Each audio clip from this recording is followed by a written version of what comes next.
They used to tell me I was building a dream with peace and glory ahead. Why should I be standing in line, just waiting for bread? Once in khaki suits, gee, we look swell, full of that Yankee doodly-dum.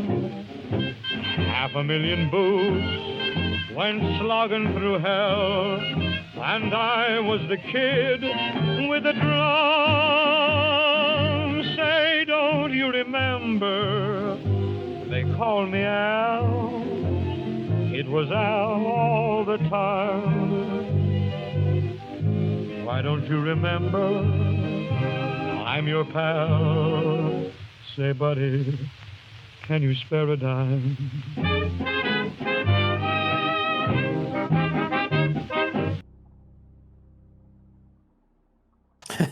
I don't think I've got much money. We got mugged. Yeah, but she didn't have all the money, right? I think the way I'd done it was like 80% Fine. was to her and 20% was on Paul. You also didn't I do had- much to actually spend money either. If you're getting like the trolley car around the city, It's really like, slow. if you do the trolley car around the city, it's like a dime, 10 cents.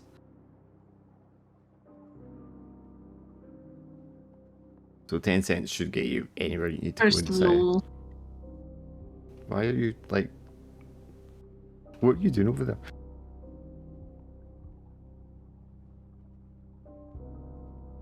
It's only been the one night since Nancy died, right? We started Saturday night. It is now going to be Monday morning. Okay, so I've only spent a night in the Fleetback Hotel. Where's the food? The meals out? Oh, there it is. Yeah, I don't know if it's got specifics like steak and stuff like that, but if you can just kind of guess from what's there. It's probably dinner, isn't it? If it has like an expensive dinner, because steak would be more expensive, I think. It says $1.25 for dinner, so I think that seems Oh, about yeah, right. Yeah. Yeah, it's pretty pricey. For the time. Inflation is crazy, man. Especially when it's about 15%. Is ours spiked up at 15% again? And no, but I think that's what it spiked to, like, is the highest. I mean, 10% is obviously massive anyway. Oh, sorry. 17.1. I was wrong. Highest? Yeah, it's crazy, man. Yeah. Okay, do I put in my rent as well? No, we're only a couple of days in. I don't think, and it's already past the first of the month, so I don't think your rent would be due until the end of this month. Yeah, so I put in what's called dinner out, $1.25, and then I had that Coca-Cola, so I put in 5 cents as well. Yeah, So just $1.30. yeah, just take off the petty cash that you've got. You've got a job, so as long as you go to your job, you'll get paid at the end of the week anyway. Yeah. What was mine again? It was like 35, wasn't it? $35, you said. I mean, I don't remember. You were supposed to write it down. It was $35. Was that for the year, or that? What was that for? It Is was that not for the week. No. Was that for the month? Well, It yeah. must be for the month. Yeah. Apparently, for Paul, he gets $8 a week, but to be fair, he does any form of job at all. And seeing as he Yeah. So I've got written down here $35. So. I will check.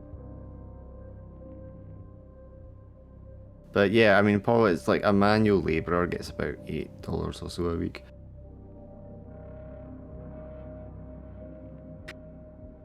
So is this $35 a month, or what I is don't this? know, Laura. I'm looking. Jesus. They dedicate a lot of this stuff to guns in this game. Right. Well, Rocky had like $60, right? So yeah, I mean it's probably Yeah. reasonable that you put $35 in, Laura.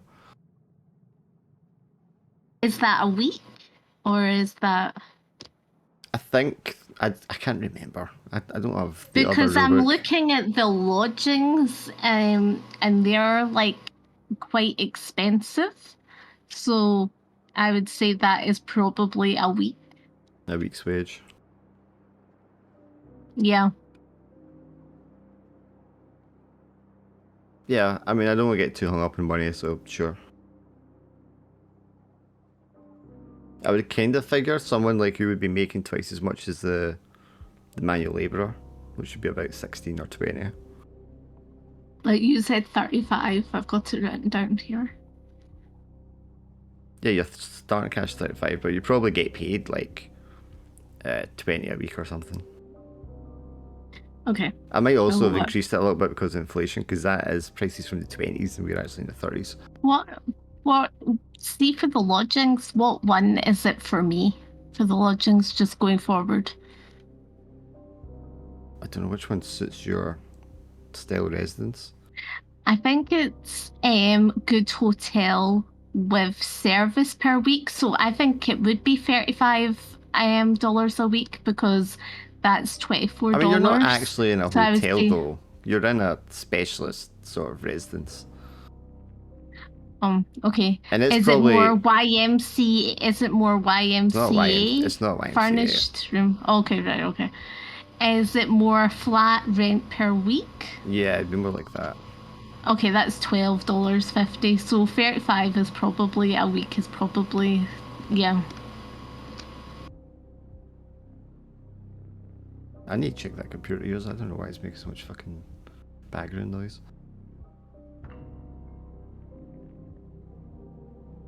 Hello, Goose. It's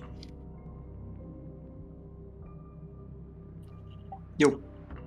so are we settled at $35 a week? I'm just saying. God. I don't know. I'll look at it later. It's not going to be relevant You for said like. $35 set- a week, right? So I'm just keeping it $35 a week. If that's okay. It's not Okay. relevant for a few more Yeah. days in game. I'll work it out. Jesus.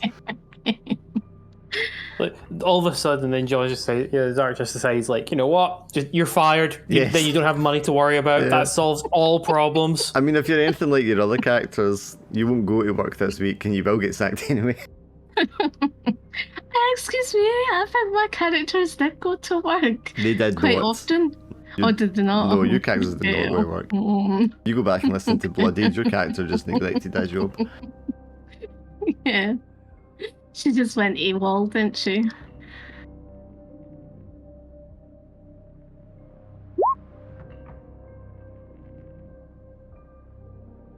Yeah, so Alan, I was going to do a wee scene with your guy, just to cover the Saturday night when he comes back from the hospital Sure. with Paul, and then the Sunday.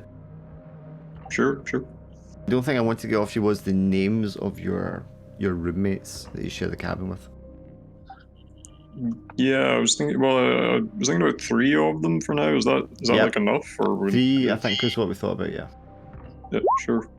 So I was going for. I was trying not to go in for like completely obvious stereotype Scandinavian names. I think it's very difficult to avoid. So I was thinking of having Ollie, who would be the kind of heavyset, jovial guy who likes to drink a little bit too much.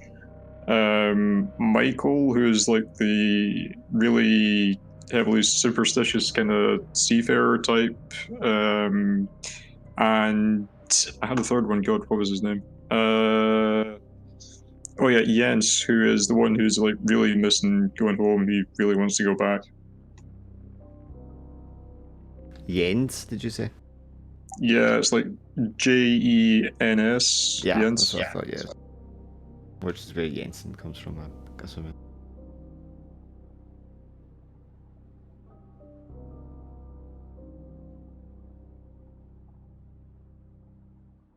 I can't fit all these bloody text files of mine. Yeah, so you and Paul went on the Saturday night and you were helping out at the hospital. Afterwards, Yep. you ended up just, I think we said you just walked home, didn't we? Yeah, Paul went home. Yeah, so you would have probably walked with each other down to the Tent City bit, and we established, Paul, that you just stay around the corner from where Eric's cabin is anyway. So imagine he leaves you, you turn the corner, Eric at the other corner, and you're just at your cabin. It's so cold outside, you can like see the steam coming off the ceiling from the outside, and as you get close to the door, you can feel the heat radiating off the door. There'll be a little window and there'll be a very faint kind of light illuminating from inside.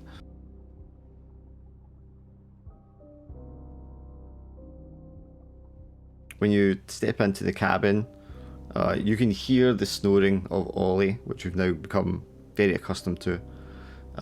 He is on the top bunk on the right hand side. Michael is sleeping in the lower bunk underneath him, and Jens is sleeping on the lower bunk on the left hand side.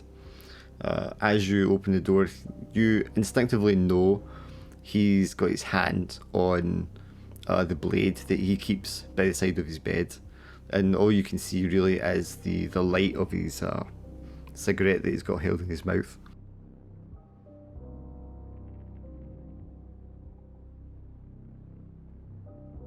And if you don't see anything when you open the door, he's immediately going to inquire, who is it? Yeah, it's only me, don't worry. You see him kind of relax his shoulders a little bit, and you know that he's let go of the knife. Come in quick, close the door. It's freezing outside.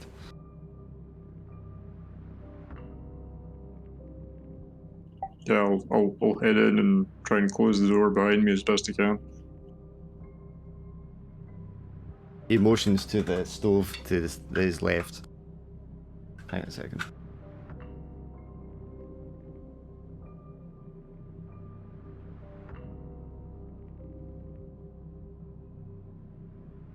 Sorry, she's feeding the cats. Yeah, he motions to the stove to the left and says, "We left you some stew from earlier. You were out late. Did something happen?" Yeah, we managed to get some work for the day, but it didn't go too well. I'm just glad to get back and get something to eat. But yeah, I got a few dollars for it, so it's always something. That's twice today. You're really raking it in, Eric. Did you find what it was you were looking for?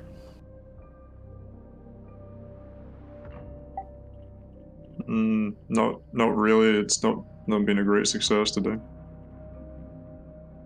He reaches under the bed and pulls out a almost empty bottle. He says, "We saved you some vodka. If you want to remember to pour out the ashes from the stove before you go to sleep." For sure, I appreciate it. It stubs out his cigarette and turns over. He says, "Good night, Eric." Take it easy. They've left you, the bottom half of the pan of stew, which you'd paid for earlier. And you would have probably have paid for the vodka that they've all drank as well. And they've left you just under a quarter of a bottle. I think I would probably be relieved to see something that isn't like the moonshine that they, most of the guys drink in there. Yeah, I think you definitely would have forked out a little bit extra for something you know isn't going to poison you. Yeah. Yeah, so you sit and finish your stew and sip on the vodka, dreading you're trying to get yourself warmed up and dreading having to step outside again to empty out the stove. But being the finely crafted sort of cabin that you have, it would be silly to lose it in a fire because you went to bed too early without doing so. So once you've finished eating and drinking, you use the pan to scoop out all the ashes and embers after kind of like stubbing them out. And then you step outside to ditch the ashes, dispose of them somewhere.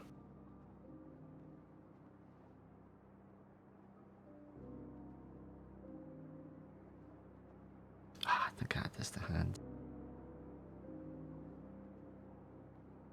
And I Would just, we have like a... Sorry. no, you go. I was just going to say, would we have like a bucket or something to put the ashes into, or is it like... I mean, I think the easiest way to dispose them safely, because you don't want to start a fire on the other shanties, is to just go down to the shore and fling them in the water.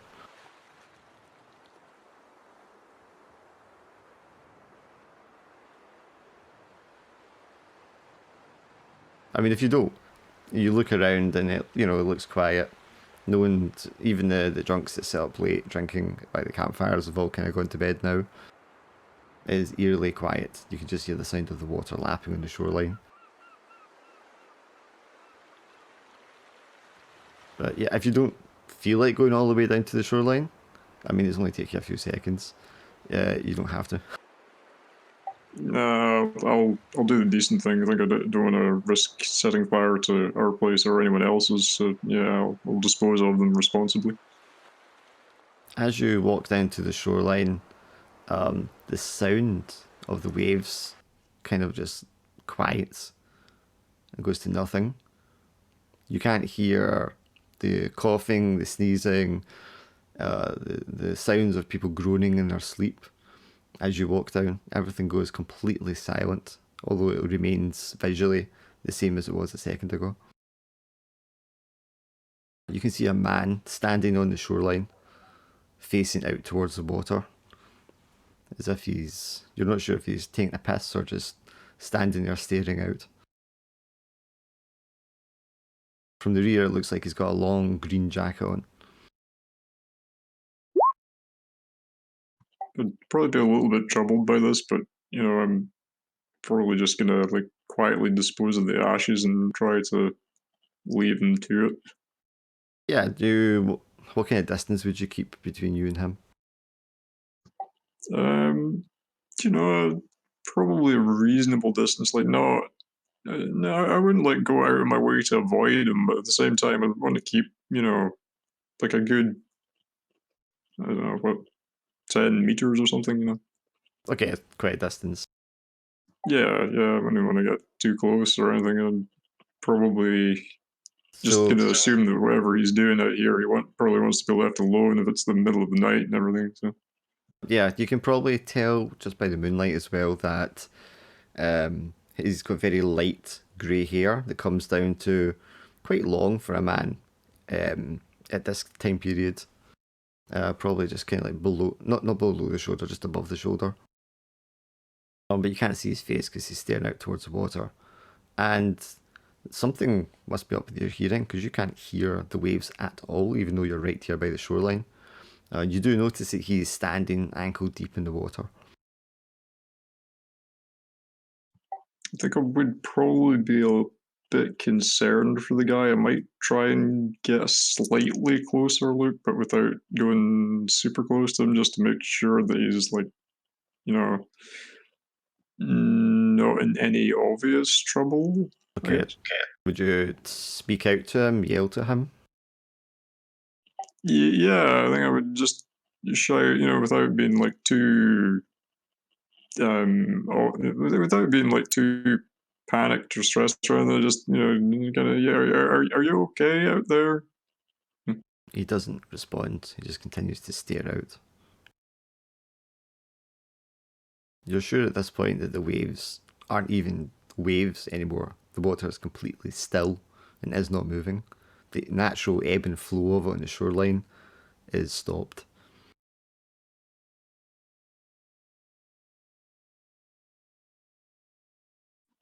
I think I'll probably try shouting over to the guy again. You know, like you'll do damage to your feet if you stand in that for too long.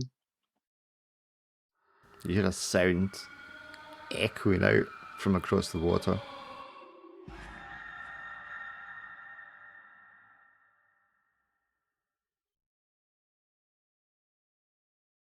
You turn to face water to look around to see if you can recognise or determine where the sounds came from. And as you turn back to your left, the man is standing not more than 3 or 4 feet from you, still facing out towards the water.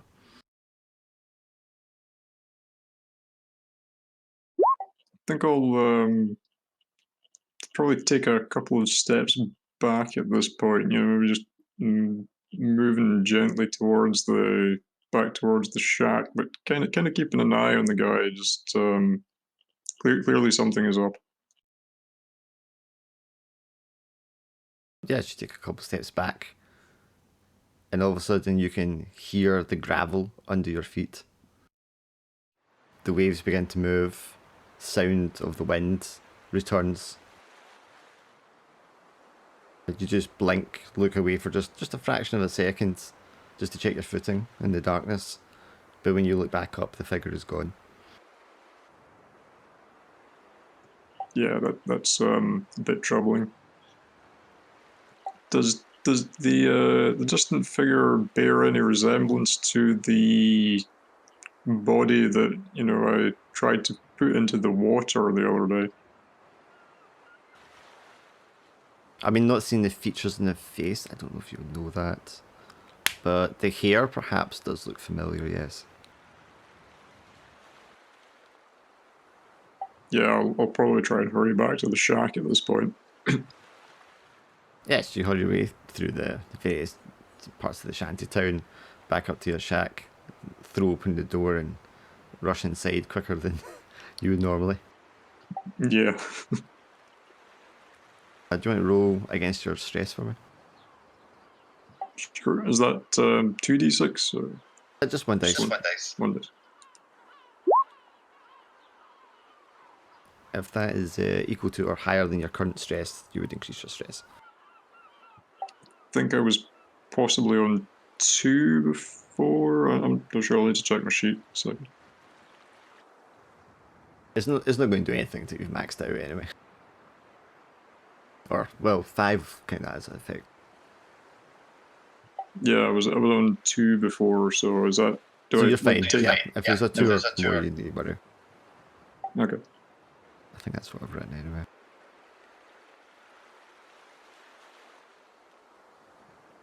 Yeah, it's got equal to or exceed. Oh wait, no, sorry, equal to or exceed. Yeah, so you do raise it by 1. Okay, mark that down.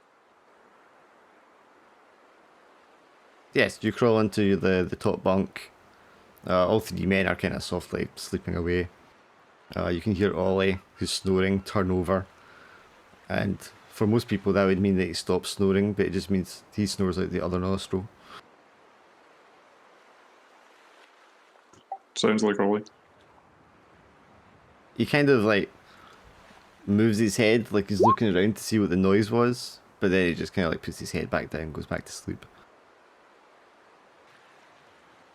You're woken early Sunday morning. You feel a hand shaking you on your chest.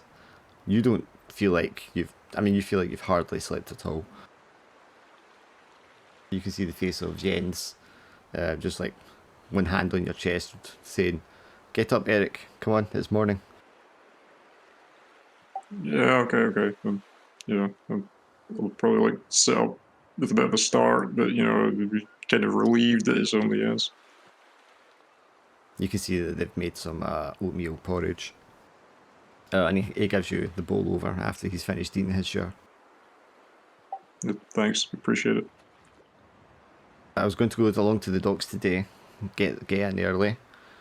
They don't start the shifts till tomorrow, obviously, but perhaps if we go down while everyone else is at church, we'll be able to find something. Sure, that makes sense. Give it a try if you want. So after you finish your porridge, you step outside. It's still dark this time, but you can see all the people who are getting up, stepping out with their Sunday best on and heading out to the various places of worship in the city. Jens is there, like, wrapping himself up tightly in his coat and putting a scarf around himself. I was thinking we'd walk south and check out the docks in that direction, and the other 2 will head north along the shore. Sure.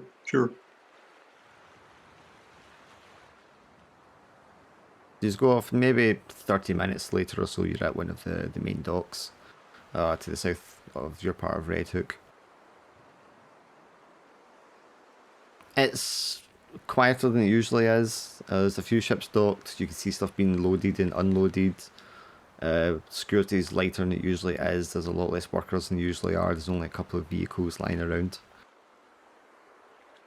But Jens walks up and starts talking to one of the security guards, or the watchmen, making inquiries if there's someone they can talk to, since the office isn't open today on a Sunday.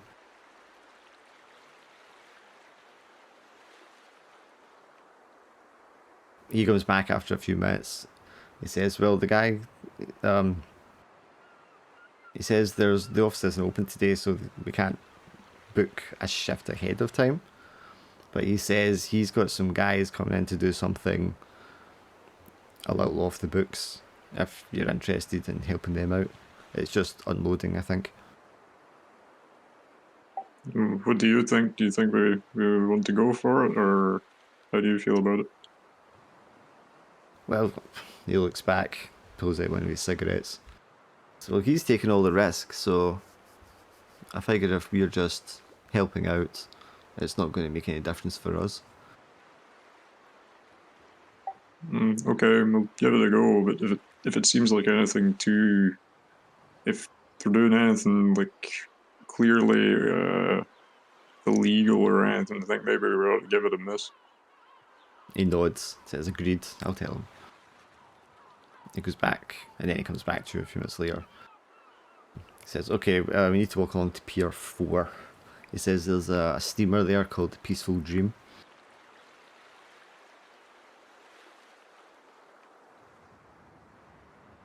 So you just take off along the wharf, count 1, 2, 3, 4, go along to the pier, and you can see the steamer sitting there, and it looks like it's a little worse for wear. There's lots of barnacles on it, there's kind of moss and stuff, not that greenery growing around the side of it. And it looks completely empty. It doesn't look very well maintained at all, it's quite weather beaten. And it says, in very elaborate blue and gold letters along the side, The Peaceful Dream.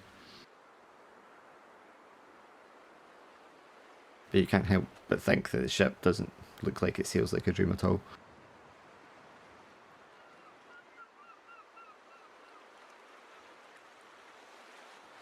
So he says he's got some friends showing up soon that are going to take away the cargo that's on it.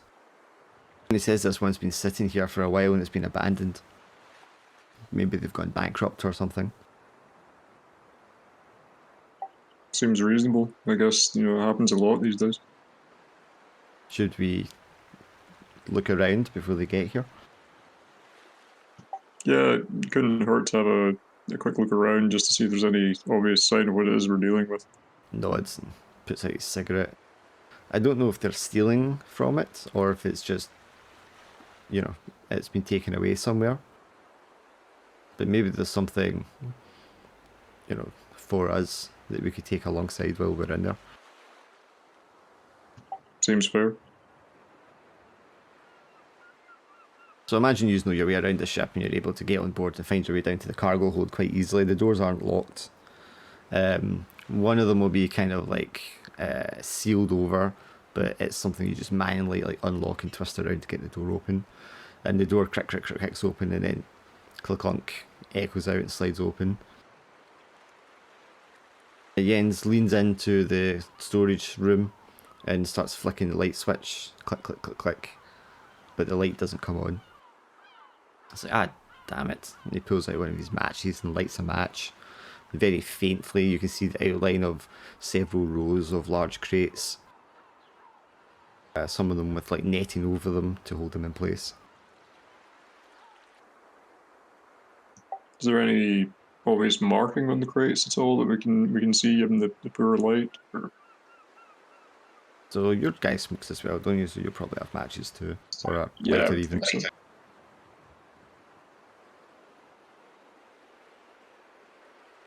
Yes, you can hold it up to one of them. Can I show this just to you?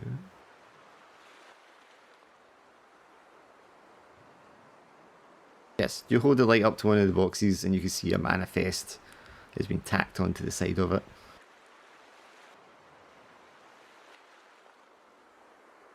On this manifest it says, for the cargo in the ship, Peaceful Dream, it's several tons of worth of cargo, and it came from Calo Port in Singapore.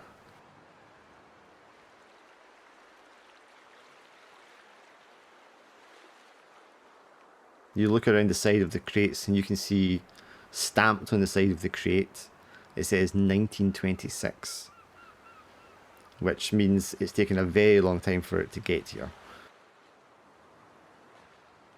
So the contents are listed. It says there are 4 crates containing rare earth metals, laboratory equipment, and chemistry spectrometers. And it's addressed care of Professor Tillinghast at Long Island University. And it looks as if the reason it's sitting here is it's not been claimed, and possibly because no one's wanted to pay the processing fee for it being left here at the dock, which is substantial, over $100. I guess it doesn't seem like anything that would be immediately dangerous. No, and you can see that someone's already like pried it open to have a look inside at some point. Some of the stuffing, the hay from inside is sort of like sticking out from the edge. Can I see inside it at all where it's been opened? Yeah, you can stick your fingers under there and lift the lid open, being careful not to drop the match into the hay. It looks as if it's a bunch of rocks, like palm-sized, fist-sized. They've been like wrapped up and spread out together amongst the hay, at least in this box. Are they heavy, or are they just, you know? Yeah, I mean, yeah, they feel pretty dense. Maybe like a lump of copper or something would feel like. Or maybe something heavier like iron. Most of it seems to be like actual rock rather than metal, but you can see the reflection of metallic things in the rock. There are 3 other crates labelled as part of this consignment as well. Jens comes back down from the other end. It's like, well, most of this seems to have been emptied already. It's these 4 crates, and then there's 2 more crates in the back. But it looks like this has been sitting here for at least a year. And it took much longer than that for it to get here. I suppose the big question is who wants it now and what for? At that moment, you hear an engine of a motor vehicle approaching from outside. Jens puts his hand on your shoulder and he's like, I'll speak to them. Do you want to keep looking around and see if you can see anything? Sure. Steps outside, you can hear him greeting people, and you hear 3 or 4 other voices.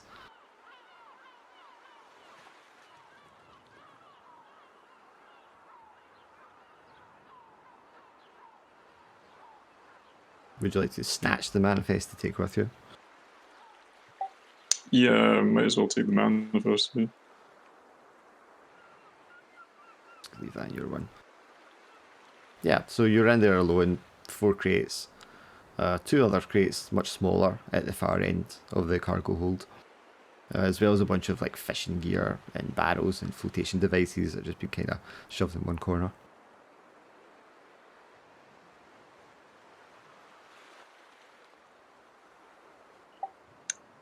Is it possible to open any of the other crates at all, or are they pretty tightly sealed? They haven't been opened previously, but there is a crowbar line between the crates you could use. Yeah, I guess my curiosity would probably get the better of me in this situation. I'll maybe try opening one of the smaller crates. If there's one that I can reasonably get open myself, I would try that. If it's not something that's like a one-man job, I'll probably just leave it. But yeah, if it's something that I can do by myself, I'd have a look. So is it another one of this consignment you want to open, or is it the two crates at the back? I'll maybe try one of the ones at the back, just... Yes, so you crack open one in the back, and there's a painting inside of it. Is it quite a large one? Or... I don't know why I'm asking this. It's fairly wide. It's been rolled up.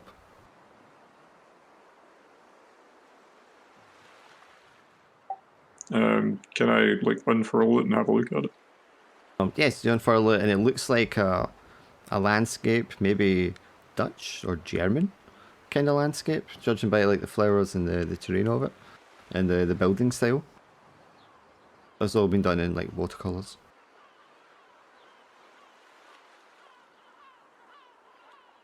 Is there any marking on it to say like who it's by, or? Yeah, it will be, and it definitely is a German name. I think I will probably assume that this would be missed if I took it. I'm guessing this might be what the people that are looking to collect the crates are after, so I'll probably like try and stuff it back without making it too obvious that I've been hunting around in there myself. Sure, you'd stuff that back into the box, and you feel something hard and glass underneath the hay. You pull it aside, and you can see there's like bottles of booze underneath. Are there a lot of bottles, or is it just like... Yeah, there's quite a few. There's probably 30, 40 bottles in this box alone. If it's something that I can reasonably conceal about my person, I might take one of those. Sure, you can try and pocket one of the bottles. It's a form of whiskey. Yeah, I think I will maybe take one of those if I think it's something that wouldn't be missed, because, you know, like if there's a lot of them, then yeah, I would take one of those with me. Sure. Okay, yeah, you pocket that. You can hear like feet coming down, and Jens comes in followed by two other guys. Yeah, so this is Eric. Eric, this is David and Paul. Hello. They just kind of nod. You can instantly tell that these are shady characters. They just have a very hardened look. One of them's face is all kind of like pockmarked. Yeah, so they come in and then they walk straight up past you, just staring hard at you the whole time. One of them looks down at the box beside you. Do you open that? It was open already when we got here. Squints his eyes at you for a second. And he's like, alright then, Hans. And he just like pats you on the shoulder to push you aside. He reaches down and then he tries to lift it. And then says, Paul, help me lift this. And the other guy leans down, the two of them pick up between them.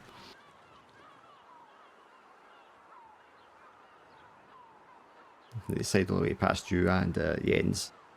And Jens says, Eric, do you want to help me unpack one of these other boxes? Sure. He gets the crowbar and he cracks open one of the other manifests.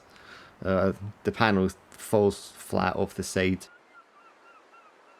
This one's again stuffed with hay, but it seems to be some large contraption. This must be the laboratory equipment that it mentions. But it looks very unusual. It's almost like something that would like hold a large globe or something like that. It's, you know, it's very spherical. And it looks all kind of like bracings of brass and iron. That's on a kind of strange looking star-shaped stand at the bottom. I wonder what they were going to do with that. It shrugs. I don't know. Let's try and get outside. Yeah, I guess we're here to do a job after all. You pull it out of the crate and you can see there's all these wires attached to it that aren't attached to anything else. But there's a lot of them. Clearly it's some sort of powered device of some sort.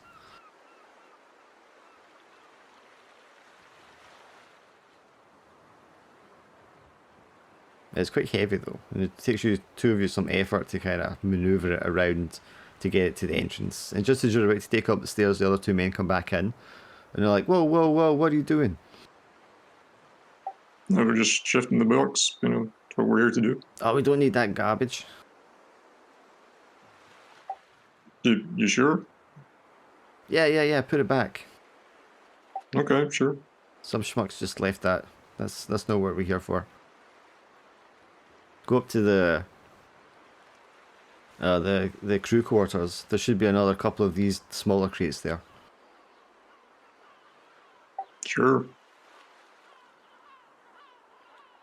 Two, you make your way up there. And sure enough, there's another 4 of these small crates filled with bottles.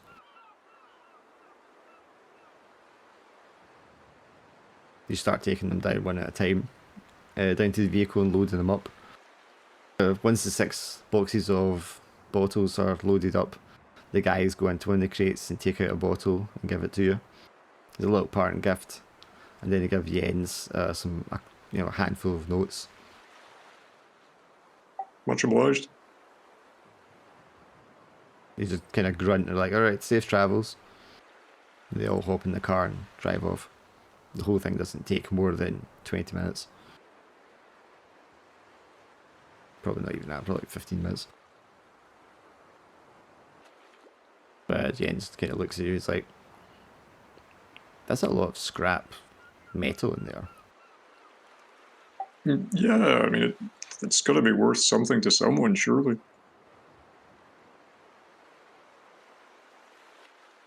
you think... I don't even know how we would move something that size, though. I don't know, do you think we could, like, break it down, maybe? Like, try and take it apart? Maybe, but we don't really have any tools. I mean, if it's been sitting here for a year already, I guess it's not going anywhere. Yeah, I guess we could get the other guys and come back later.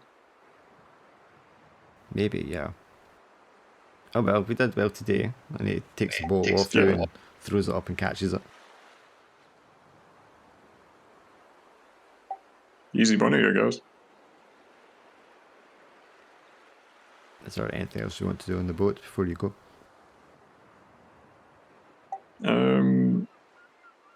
Is the fishing gear, like, reasonably easy to... I mean, is it the sort of thing that would be used on a boat out at sea, or is it like, you know, rods and lines that could be used just, like, anywhere? Something that would be used by a shipping vessel. Ah, well, yeah, I guess probably just leave that. Yeah, I don't think there's probably anything else that we can do here for now.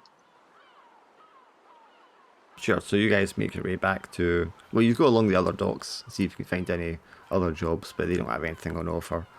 By the time you just make it back to Tin City, it's late in the afternoon. Ollie and Mike will come back, and they've spoken to some of the people that were coming back out of one of the churches uptown. And they said Sven Anderson, the guy that you found on the beach, they're having his funeral on Tuesday morning. If anyone wants to attend, it's going to be at the Church of Sweden. Yeah, I guess that it seems only right that, you know, maybe we should go and pay our respects. These all kind of agree that that's the decent thing to do for a fellow sailor.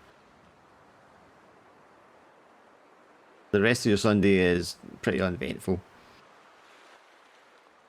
Probably sit around eating and drinking and spending a little more money. So you'll get another $2 for the work you just did today.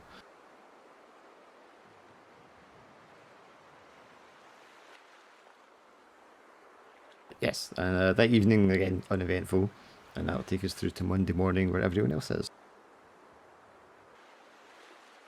So for everyone else, I think we left you Sunday night. Gerta, you were at home. Emil came in late, very drunk, and she just went to sleep and you were watching over her when she went to sleep, I think. You press a button.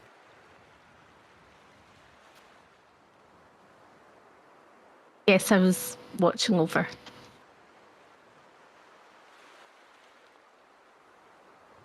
So I think you and her will wake up the next morning for work. She is really hungover, and when you wake up in the morning, she's already in the bathroom being sick.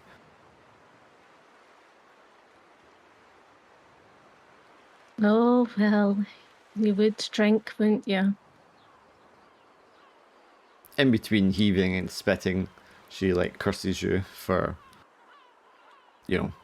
berating her and lecturing her this early in the morning. I guess you just get up, have your breakfast.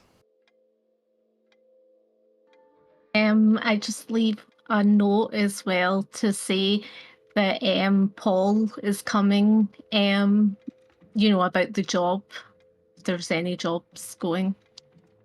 You're leaving that at the front desk, do you mean? Yes. Do you and Emil work at the same place? Yes. So she would normally go with you in the morning. Yes, I'm leaving at the reception desk. Okay, yeah. Emil is going to struggle to get herself ready. She is, not a person that drinks. She's not used to this. She's really worse for wear. And as you're kind of getting prepared and you're writing out your note to leave downstairs, she's sitting there half dressed, struggling to put herself together. I don't know if I can go in this morning, Gerta. Well, don't go in. If you're not feeling well, just don't go in. I will make, excuses for you. Try and get a good sleep and drink plenty of water. There's there's a tea at the stand, so and there's some breakfast if you're up for it. The thought of breakfast makes her look like she's going to be sick again. Well, I'll come and check on you at lunchtime. She's good. Oh, thank Gerta. I'll try and come in as soon as I can today and not miss the whole day. I don't want to risk losing my job. Yes, drink plenty of water, get it out of your system. You take your note and you leave her, and you go downstairs to leave the note at the front desk. As you're heading down there, you can see the man you were looking for yesterday, Mr. Harold Mitchell, the owner of the hotel, and other hotels apparently, is standing there with his balding grey hair, his thin set glasses, and his big, kindly grey bushy moustache. I take that opportunity to go and speak to him. He's standing there talking to the manager as the manager's just came in. And as you approach, he says, "Good morning, miss. How are you?" Good morning, how are you?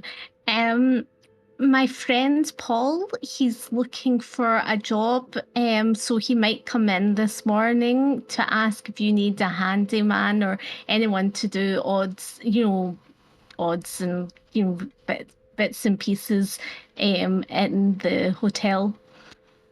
Oh, well, I'm not sure we actually require any help just now, but I'll leave that up in the capable hands of Mr. White, our general manager here. And Mr. White gives you a very stern look and just nods. Yes, well, I suppose it doesn't do any harm to speak to someone looking for work. Yes, yes. Well, how was your day yesterday? Were you at church, or what did you do yesterday? Are you talking to Mr. Mitchell or Mr. White? Mr. Mitchell. Gives you a big, massive, warm smile, and he strokes either end of his mustache with his fingers. Says, "Oh, thank you for asking, Miss. I'm sorry, I've forgotten your name now." You can call me Gerta. It's Gerta. Gerta, lovely to meet you. You can call me Harold. Yes, I had a lovely day yesterday spent with friends. No, I did not attend church. I have not attended church since the passing of my wife several years ago. Oh, that's unfortunate. I'm sorry to hear that. I hope you're well. Oh yes, very well. Thank you for asking. Are you off to work this morning, I see? Yes, idle hands, need to start my day. Quite. You usually have a companion with you, do you not? Oh, she's a bit poorly this morning. I think she's got a stomach bug. Oh, well, that's unfortunate to hear. Perhaps Mr. White can send someone up to check in on her if she's all alone today. I'll be checking on her at lunchtime. I'm sure she'll be fine. Oh, very well then, independent young woman that you are. Have a good day, Gerta. Thanks for your troubles. Thanks. Bye. You can feel his eyes on you as you turn and leave the building. I guess you just make your way down the street. I'm guessing you don't live too far from where you work. No, it's basically along the road. Yes, you go in there and turn in for your shift. Yeah, I'm guessing they just give you like a big stack of papers and you're just like retyping things out all day. Do I say anything about Emil? Yeah, the person in charge of the staff shift will ask when you come, is Emil not coming in today? She's very poorly. She's got a stomach bug, but she's hoping to come in the afternoon. But I'm going to check on her on my lunch break. So. That's not like her at all. Okay, I'll have to make a note of this. This absence. Yeah, but don't be too harsh on it. You know, she's always been a hard worker, and and it's a one-off. We all get sick, don't we? Well, most of us still managed to come in for the day. Yeah, but she was so poorly. You don't want someone being sick on the floor. Like you want to have the cleaner have to clean that up. It's just unnecessary, and it's best that she stays in, that she's getting the rest that she deserves. Do you have an interpersonal skill you would like to roll? Yeah, I have.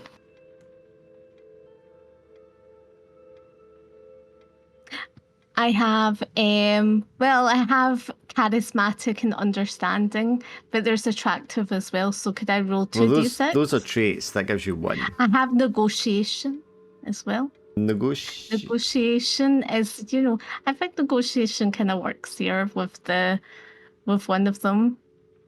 No, because you're not offering anything. You're just looking for something. Do you have another interpersonal skill? Like charm or something? Intuition?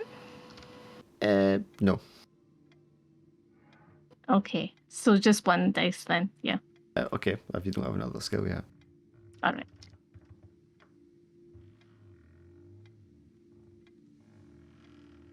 I rolled 20. It's not showing me the whole thing here. Oh no. Yes, so you're saying this and pleading, yeah, she's a hard worker, she's never late, blah blah blah. But you know that this person, let's call him William, is he's a taskmaster. He doesn't stand for people not showing up for work. It doesn't matter what kind of condition you're in. So yeah, you know it's a really bad idea for not to come in or to come in late. So yeah, you get the feeling that he's not going to take that well going forward. I will try and pick up her work this morning as well. Well, you and everyone else, but you shouldn't have to. I don't mind. Yes, well, it's the principle of the thing, isn't it, Gerta?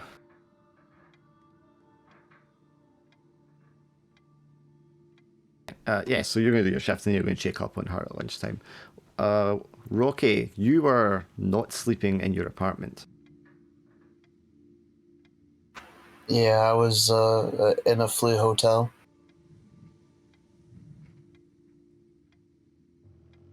Fleabag hotel, I guess.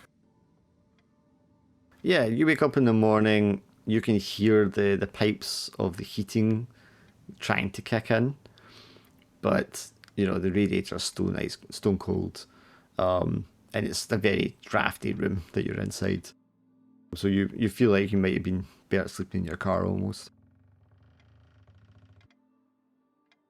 Yeah, try to just soldier through it, get ready for the day.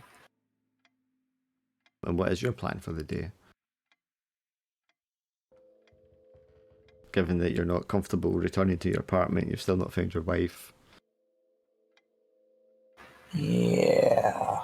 You don't have a job to go to. I'm guessing you don't really have much in the way of friends in the city.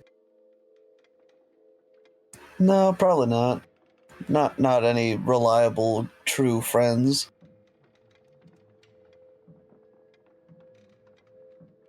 I mean, what have you learned so far, if anything? What do you have to go on to give you a direction of what to do? I really don't have much. From what I remember of what Nancy had told me was that before they both of them really got close to home, they stopped by to have a smoke, and then a few men grabbed them both, took them in a car, and then took them someplace. But that's all that Nancy told me. There was that one nurse that told me a different story than what the doctor told me, so I might have to follow that up. I forget the nurse's name, though, but she said that it was like an eventful day when the doctor later told me it was anything but uneventful. Sure. So you're thinking today's plan primarily then is to go to hospital and try to track down this nurse? Yes. And will you be looking for people to accompany you on this task?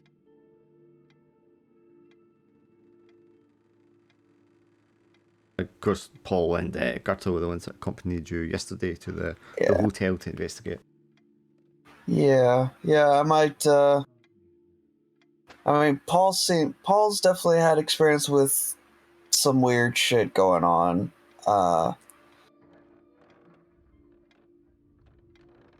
So you feel like he might be a person who's experienced in sort of strange things, and this is definitely something strange that you're following now? Yeah, at the very least, I'd probably let Paul and Gerda know what I'm planning on doing, what I'm planning on doing for the day, but see if maybe they want to help out or anything like that. At the very least, who knows? There's always strength in numbers.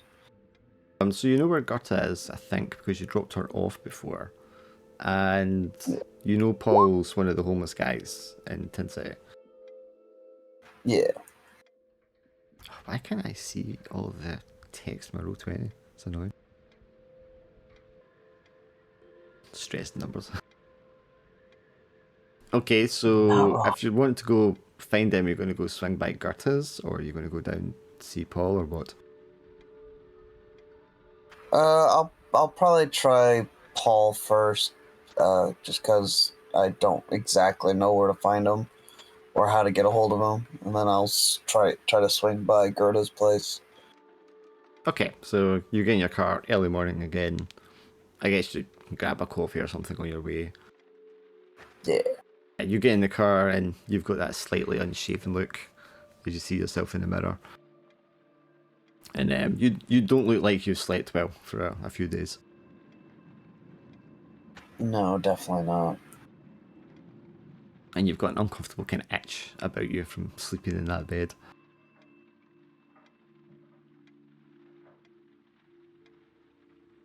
But yeah, I guess you'll get in your car and you'll head down to the waterfront where Tin City is. And Paul, Monday morning, you wake up. You didn't have the most pleasant evening when you came home.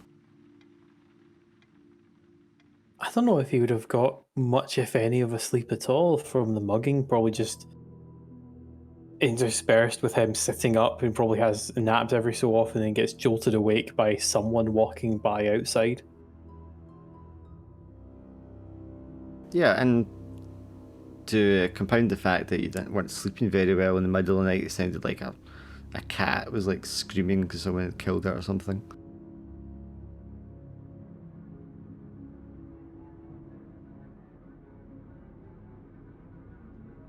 Yeah, I don't think he would have got a very good sleep, no. But yeah, so you wake up in the morning a bit worse for wear. Agnes is up. Your boy's already gone. Your daughter is, itching to get outside, and Agnes is just kind of like getting you a coffee for first thing in the morning.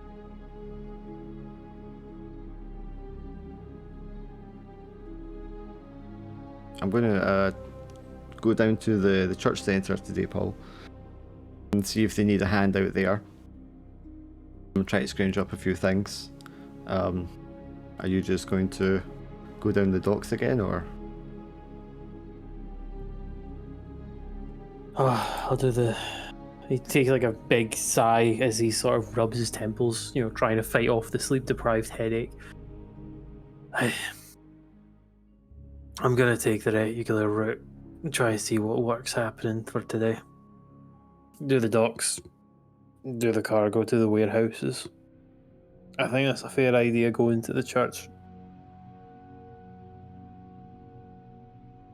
Yes, well, there's some other children there. I can't remember, did we give your daughter a name? I don't think we did. Bad about your kids, man. But yeah, she's going to take your daughter there. Your kids are supposed to be going to school, but they haven't gone to school for quite some time. But they are a little older, they know how to read and write already anyway, so you figure they probably had more of an education than you did. We called the daughter Pauline. Pauline, okay.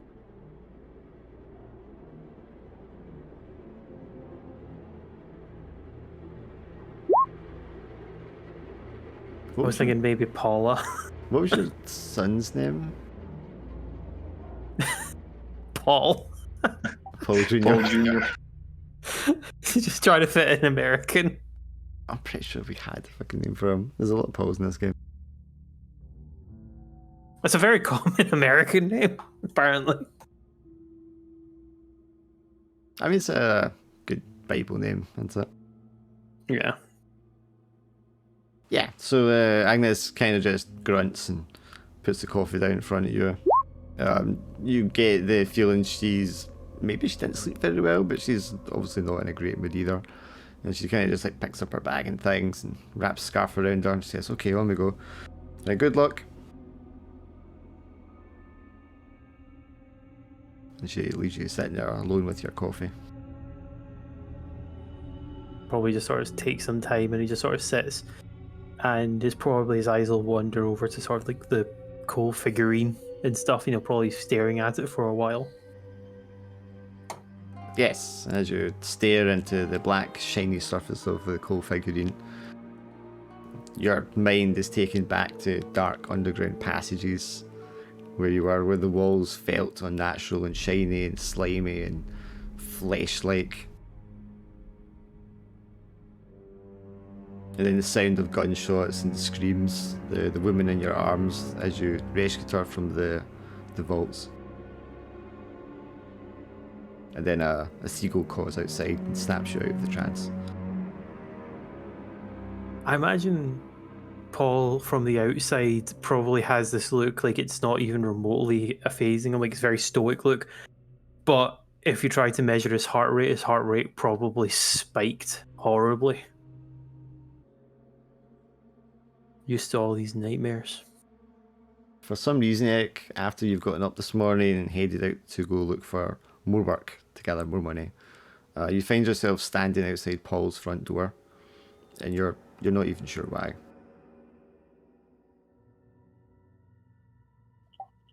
I think having got this far, maybe just kind of knock the door and see how Paul's doing along with his family. Just having found myself here seems the thing to do, I guess. I imagine like Paul opens the door just as you're about to knock and just sees your face. It's like, hello, Eric. What can we do for you? Just wondered how you were doing, Paul, and having enough luck getting work these days and everything. How are you and your family doing? Nah, another mugging. And the same, struggling to find steady work. What happened with the mugging? Was it one of your own? Paul nods. Happened when I wasn't here. Someone broke in, mugged Agnes and Pauline and such when they were there. Took some of the money. Thankfully, none of them are hurt, but shaken beyond belief. That's terrible. So long as they're doing okay, I guess. As well as you can, I guess. There's a sort of stumbling sound, a thud against the corner of your building. You both turn and you can see the man Lawrence that you saw the other day, Eric. Although he looks, I mean, he didn't look well before, but he looks very pale, very drawn in, and gaunt. His skin around his cheeks looks very like pulled in tightly against the bone structure. And you're sure that his hair looks as if some of it's fallen out. He's kind of stumbling to stay on his feet.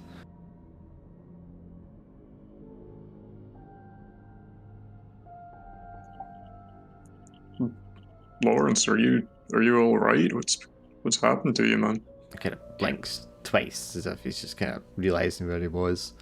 So, oh, I'm okay. And his voice sounds hoarse and older than it should. So I just lost my footing. Are you sure you're okay? You don't look too well, man.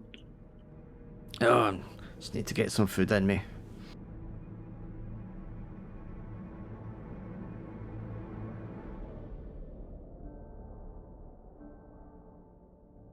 He just rights himself up and waves, kind of acknowledges you both and heads off in the direction of where his tent is on the far west side.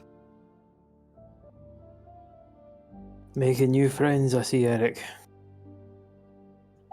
I guess we all got to try and look out for each other down here. But yeah, there's something's not right in the air here, I think. I mean, we're gonna, me and the other guys were gonna go and look for work today again. If you want to come with us, you'd be welcome to join us. Aye, that sounds... Well, that's what we're going to do anyway. I guess it's always good to look. They always hire crews as opposed to individuals. You hear a bang, bang, bang start echo sounds from further up towards the street. Sounds like someone's, hammering something together.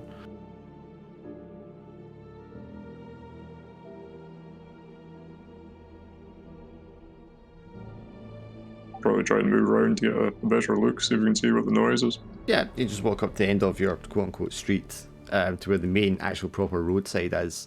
You can see there's a group of maybe 8 to 10 police officers. They're moving around the sort of perimeter of this work area and they've pushed people back. They've got these labourers that are kind of coming up with big brushes, sweeping garbage out away from the side of the road. And there's another group of people, 4 or 5 guys, who are like hammering and building some sort of wooden frame.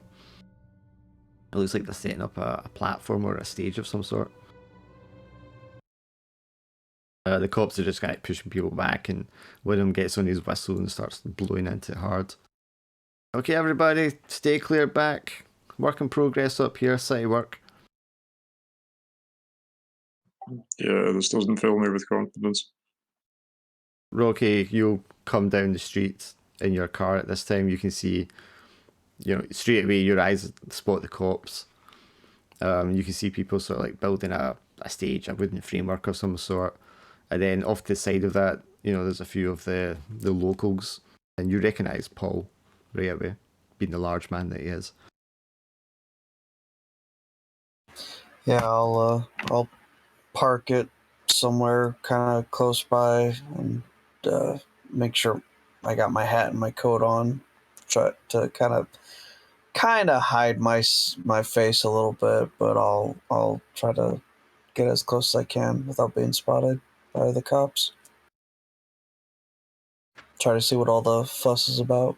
Yeah, so I mean the cops don't seem interested in you. They're just more interested in pushing people back. 2 of them just kind of like sit down and start smoking cigarettes themselves. There's a truck there and there's some women there. They're pulling out like posters and little flag decorations. There's a guy with a bucket of paste. and he's pasting some of the posters onto the walls, some of the wooden walls on the side of the street. And they look like campaign posters for Robert Moses. You guess he's a politician, city guy of some sort. I'm guessing you're not a politics guy, so you probably don't know him. Yeah, but they're definitely like setting something up. There's lots of little American flags and the little triangular flags and such. But yeah, you're able to make your way over to Paul, no problem. Yeah, he seems to have another guy standing beside him that looks a little familiar, but maybe you're not sure where from. Sure. Yeah, Rocky kind of makes his way over and just, hey, morning, Paul, right? Oh, sort of stares at Rourke. Rookie? Yeah. Pleasure to meet you. Grabs your hand.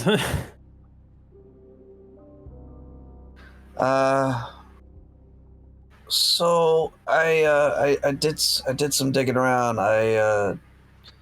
This good is your friend. I don't know. Should we excuse ourselves? No, Eric is one of my friends. He's helped me out here for quite some time. And this is Rookie. He sort of stares, thinking, knows he's got the name wrong, but isn't quite sure how wrong he's got it. He's looking for your wife, right? Oh, I remember you. Yeah, I remember the fellow looking for his wife. Sure. Yeah, I remember you. I think you were there the day that body was pulled from the water. And you know, wish I could say we'd met under better circumstances, but hello. Yeah. Well, rather recently found another woman that went missing alongside my wife, and yeah, she passed away under very strange circumstances. But I found out a little bit more information. There was a nurse that was working that day, and she told me a story that didn't quite add up with what everyone else is saying. So I think she might be involved somehow with whatever's going on here. I mean, right now it's the best lead I've got. I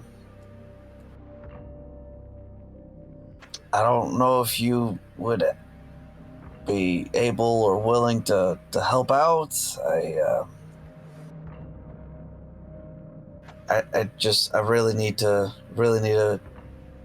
get her home. If she's in any sort of state like Nancy was, I don't know what I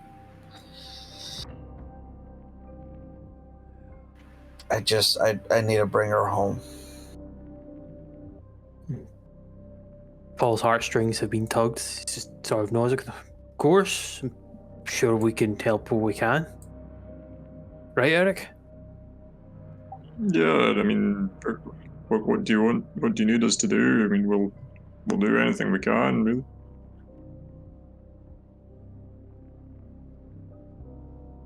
Well, to be honest, I didn't exactly have a plan. I need to talk with this nurse because she's either lying to me or something's not quite adding up. Specifically, everyone I've talked to about the last time my wife was seen, the doctor that was working that night and the other nurse.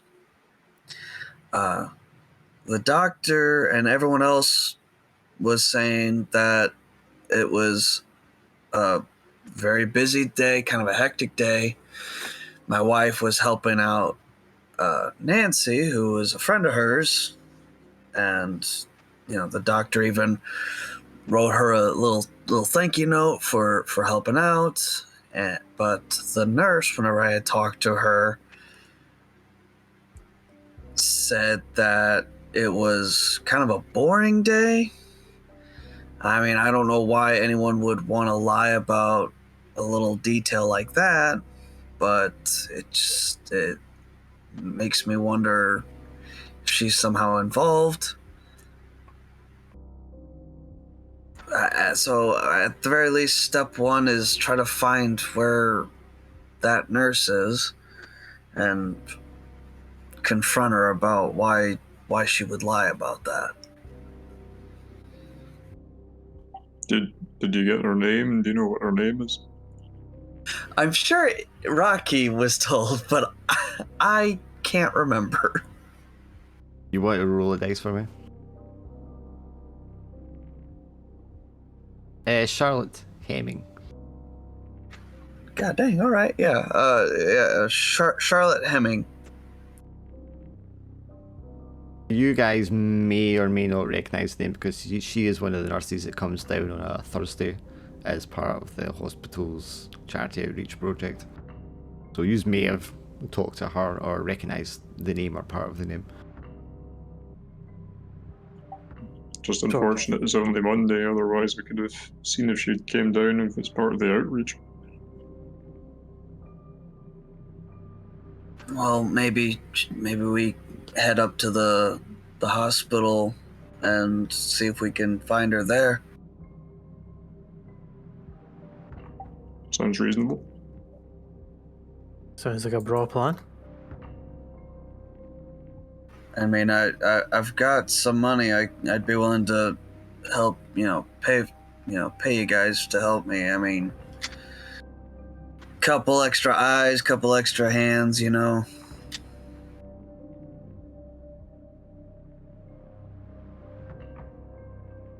don't know if the idea flashes through your minds, like, does this guy want us to kidnap this woman? Why would he need two other men?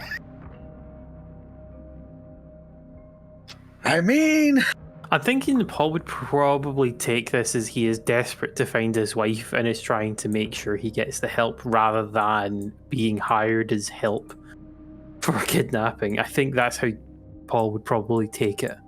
The optimist. I mean, that's how Rocky intends it, but I mean, Rocky is fully a shady character.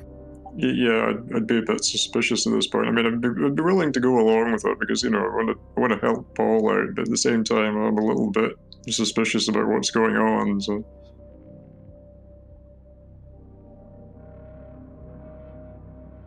Yeah, Rocky intends it to be, just, hey guys, I'll I'd really appreciate some help, just any help at all. But he probably definitely comes off as like, I'll pay you guys to help me kidnap somebody.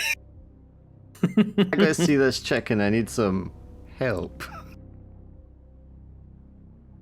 Yeah, and don't ask too many questions, capiche? Oh, yeah, boss. I imagine that Rocky's always given watching the cops during this entire conversation as well. Oh, for sure. It's 100% adding to like how shady he looks just as a person. Excuse me, miss, do you think this handkerchief smells like chloroform? Out of the way, everybody, she's fainted.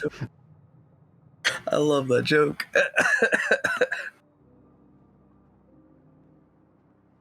But yeah.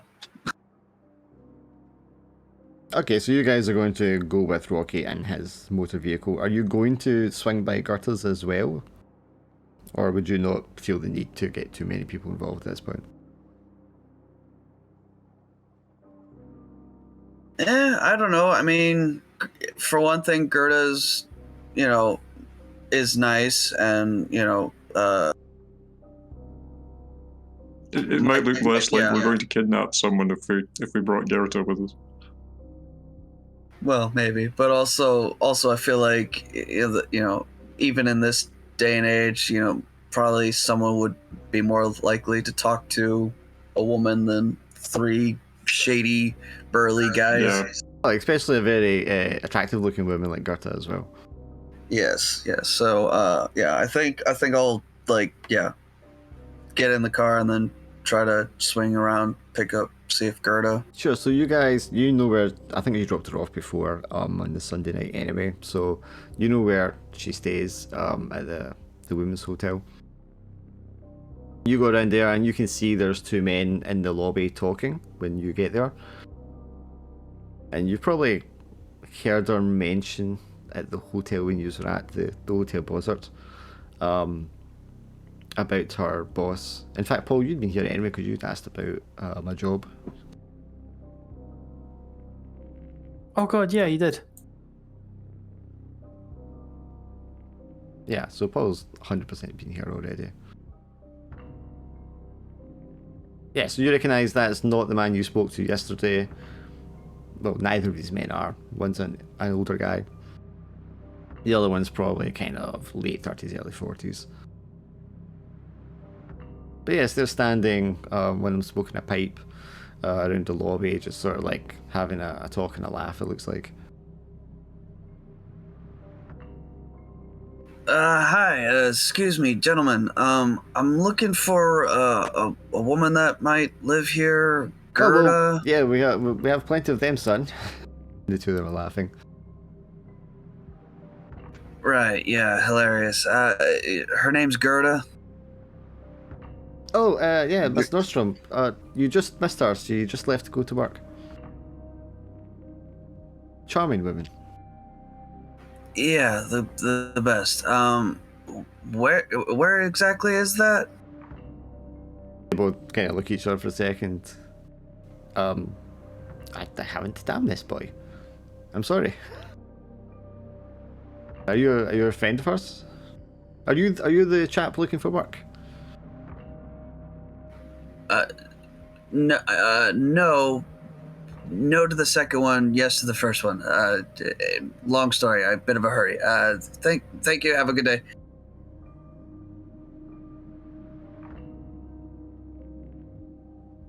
The older man, the one with the pipe, he kind of like, the other guy has his back to you as you leave, but he is like, has his head lowered as he's kind of drawing his pipe watching you leave.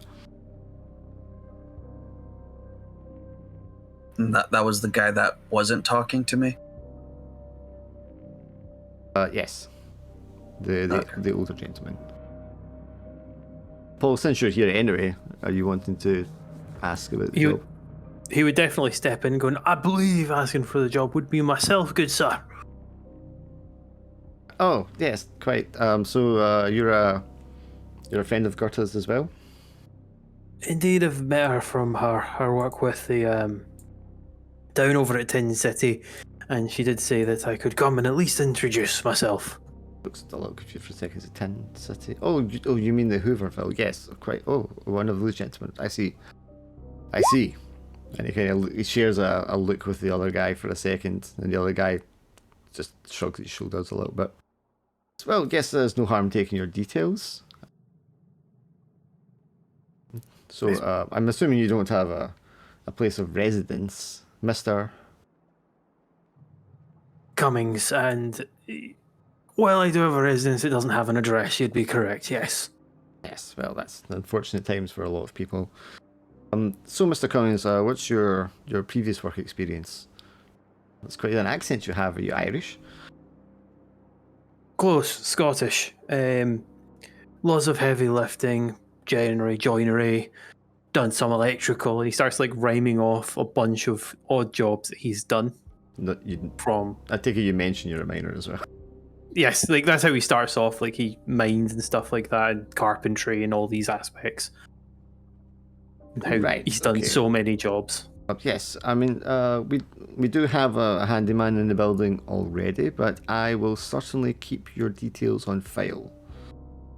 Should anything arise at all, Mr. Cummings, Well, how would I get in contact with you? I think it was like there was some form like a sort of a call, and I imagine it's sort of like as a message center for Hooverville. Like, you know, you call that number, whoever answers it scribes on a bit of paper and leaves it like a sort of message board. I'm guessing that's how people get in touch with people there, because there's no address. It's like a sort of communal point. Well, there's also payphones, I believe, or public phones you can use in like train stations and stuff. But yeah, I mean, I don't know if they would use one of the charity centres or something like that as a point of contact.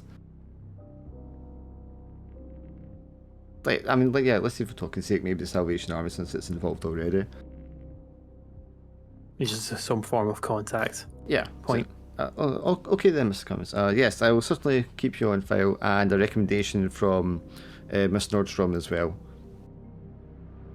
Sorry, you know. Yeah, so I'm sorry I can't help you out anymore today, but we'll certainly be in touch if anything crops up. Oh, fantastic. Very generous. Thank you, sir. Good, sir.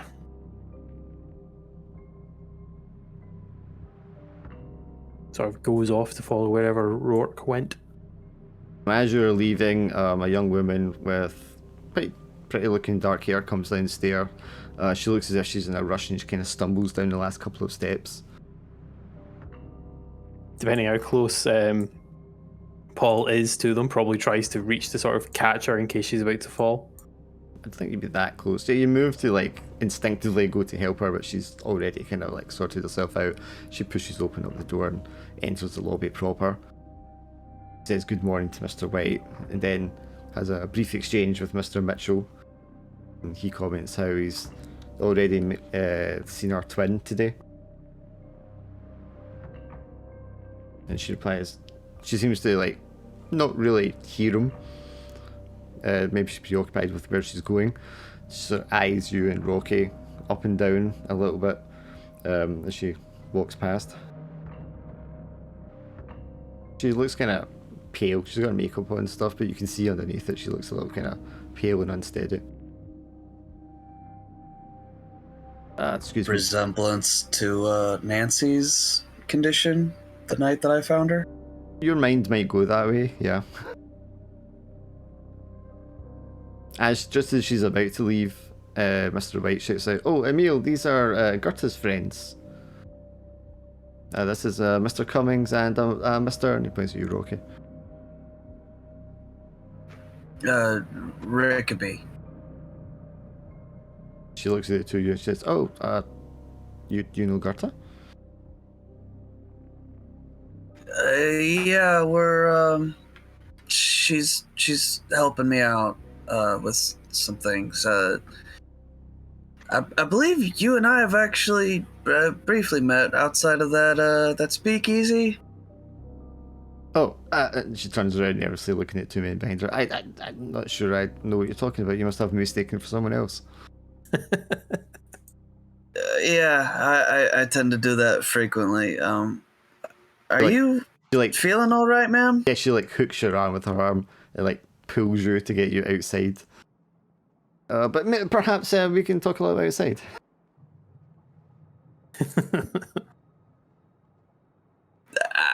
Yeah, Rocky 100% allows himself a cheeky little smirk and a chuckle, but he lets her pull him outside. As she pulls aside, she immediately lets go of you as soon as you're out of the way of the door. You can't be saying things like that in front of people. I mean, either way, you look like you've had a bit of a night. Well, I'm not sure how that's any of your business. You're a friend of Gerta? How do you know Gerta? She's helping me look for my wife. I recently found another woman that went missing around the same time as my wife, and she wasn't looking the best before she went. Are you all right, or is it just having a little too much time, or having a little too much giggle water?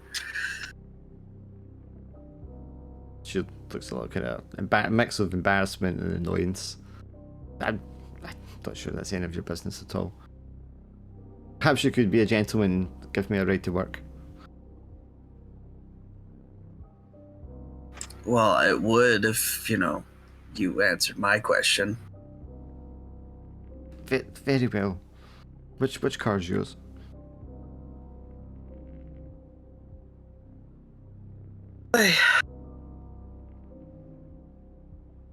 Guess I'm becoming a fucking taxi service now.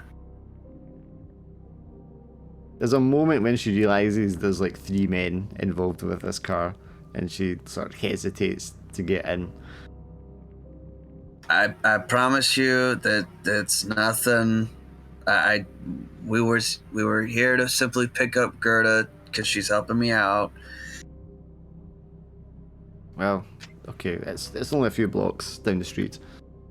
Now, what was it you wanted to ask me? Well, for one thing, are you okay, or are you coming down with something, or is it just a hangover? No, I'm perfectly fine. I'm just a little hungover. I'm not entirely used to giggle juice. Yeah, well, all good things in moderation, as they say. Do you happen to know where Gerda works at, or where I could find her? Yes, she works in the same building as me, which we would get to if you would step on it. All right, we're going, shit. So she points you in directions. It's basically just down the street a few blocks and then off to the right. And you're like, she could easily have walked this in a few minutes.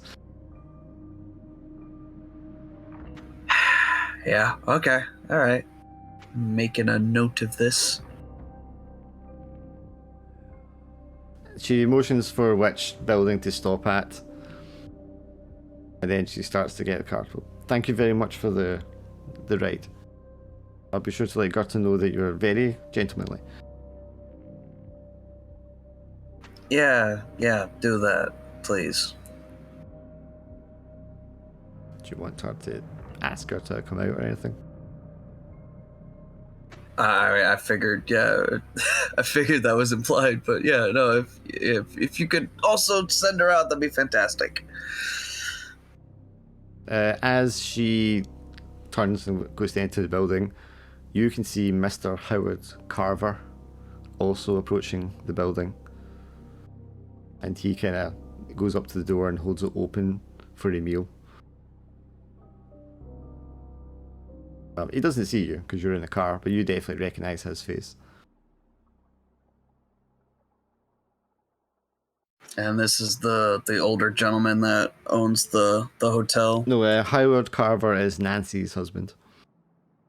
Oh, fuck. Damn. I forget this guy still exists.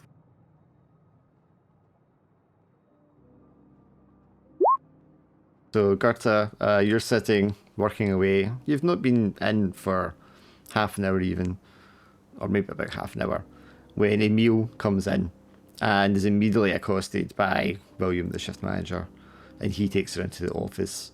And there's no shouting, but you know he's giving her a stern word about tardiness.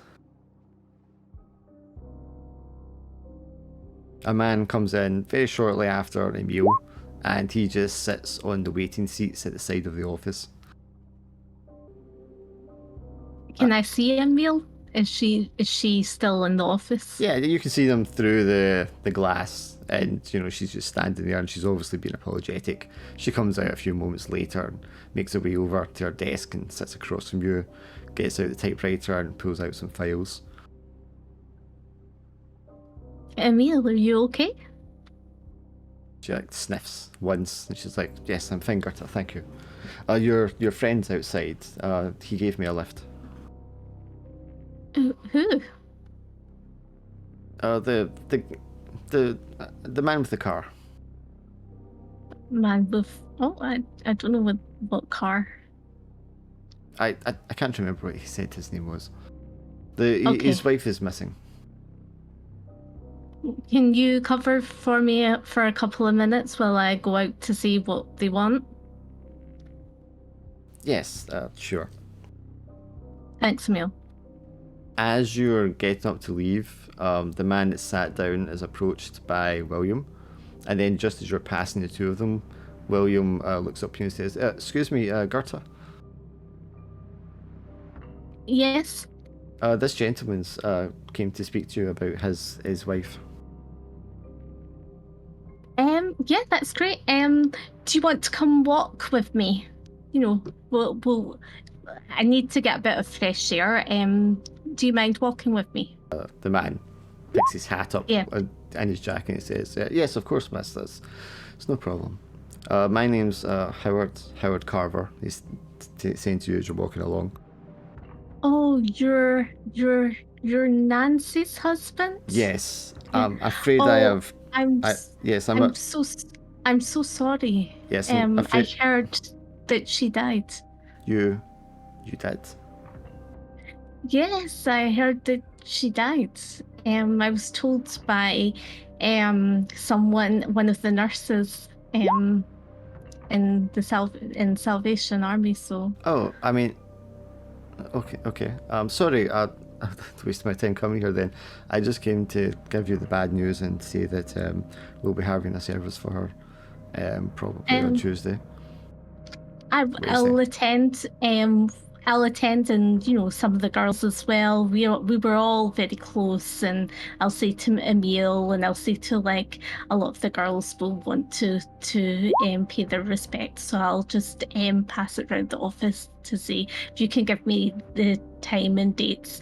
Do you want to go outside now, and we can talk further? Oh, sure. Yes. I mean, I have to go. I'm sorry for disturbing your work. I don't know what else to do with myself at the moment. I just thought I'd go around and visit all our friends and family and let them all know.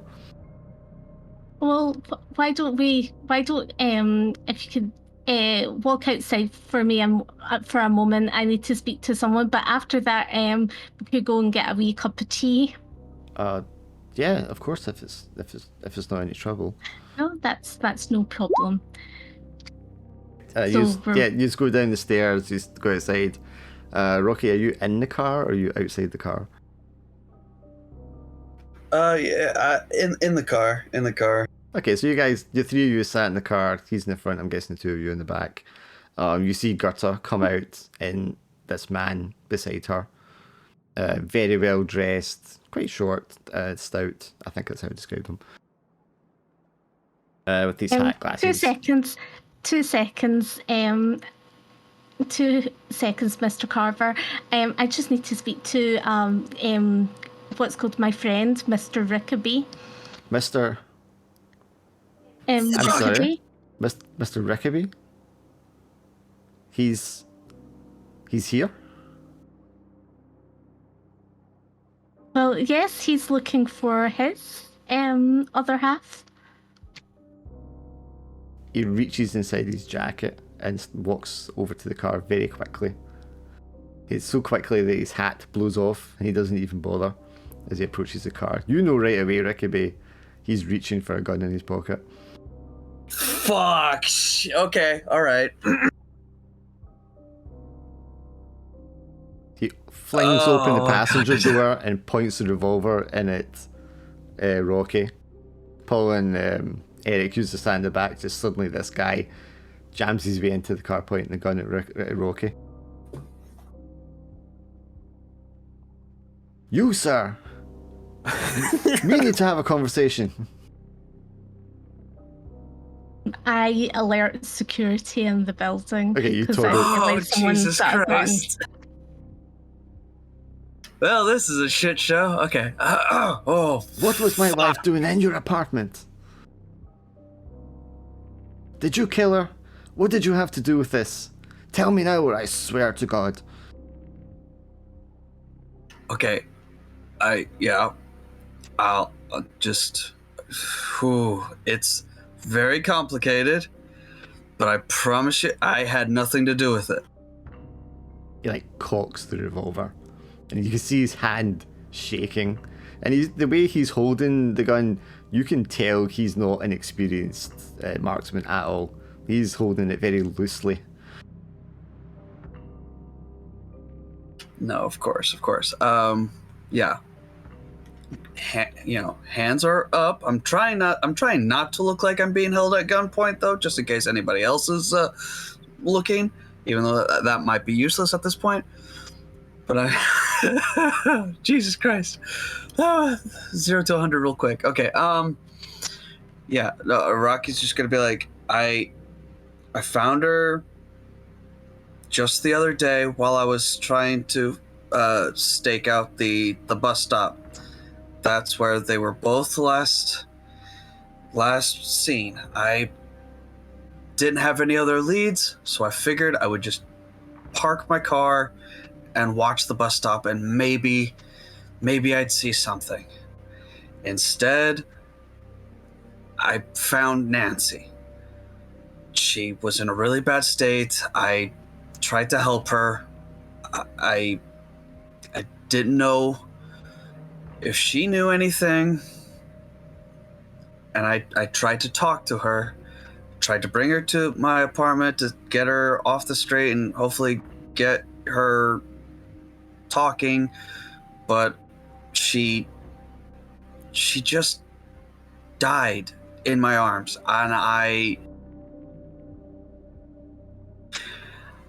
I'm not a very law-abiding citizen, so the cops would have immediately pinned the murder on me, which is completely understandable, just like you are right now.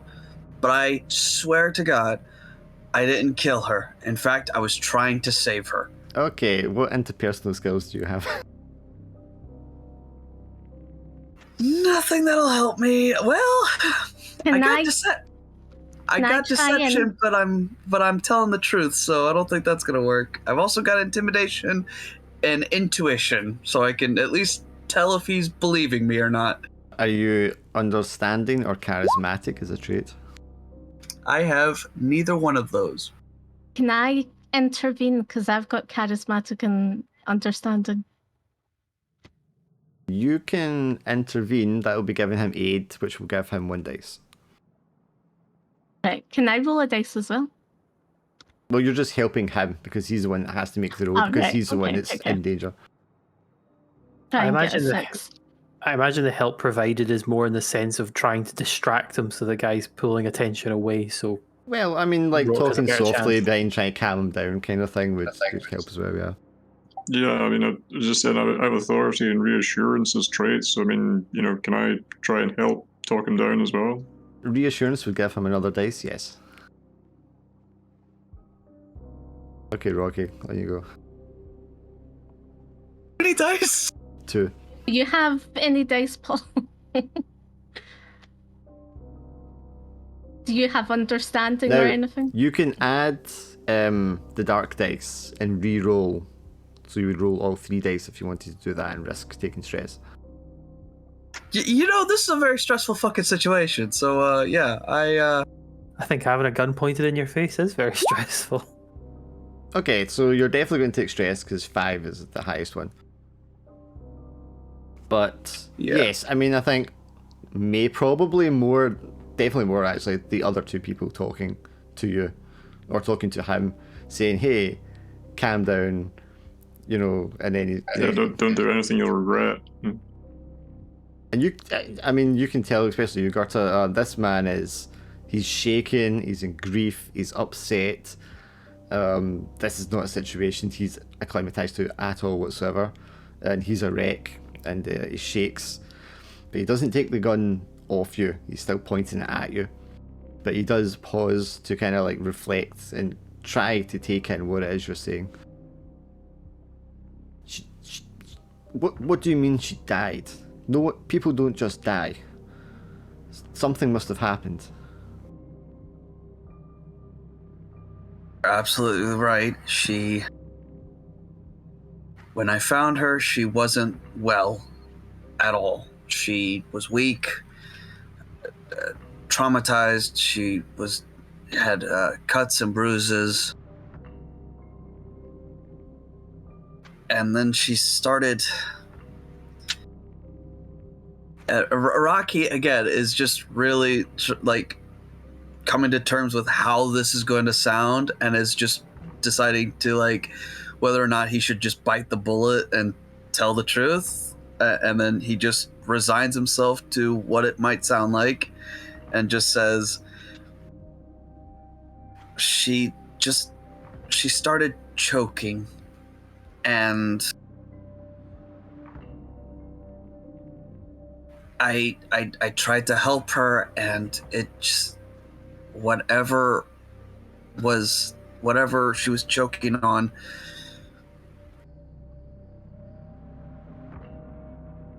it moved and I couldn't pull it out, and she died before I could do anything. I called for help and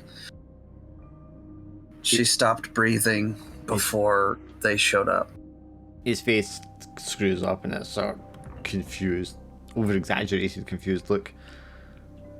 What are you talking about? I don't know, but whatever happened, You're not making any sense. Whoever took her did something, put something inside of her, and it killed her. And inside of her? He like turns around to you, Greta, and he's still kind of like holding the gun, so he points to you as he turns around, and he's like, his hands pure shaking as he does this. What is he talking about? What is inside her? Who took her? We think that there's someone doing rituals of some sort and putting stuff in people, because people have been dying around Tin City and have been, especially women. Nancy wasn't the only one. There have been 4 other cases of women disappearing. And turning up not right. Do you want to roll 2 dices for me, Gerta? Yes. 2 dice. Do you want to add the stress dice and do a reroll with 3? Can I use what would make it neutral? Can I use luck? 2 luck? 2 luck you could, yes. Yeah, I'll use 2 luck. That's me down to 5 luck now. He's like, when he's talking to you, he's really agitated, and he's not just pointing the gun at you, he's like waving it around now. And then he kind of realizes what it is he's doing in the middle of the street on a Monday morning, and he shoves the gun inside his pocket, and as he does so, it fires. Fuck. He lets a yell of surprise and like stumbles over and falls on the ground. Can I Please, get a God, tell me. medic here? Can someone help me, please?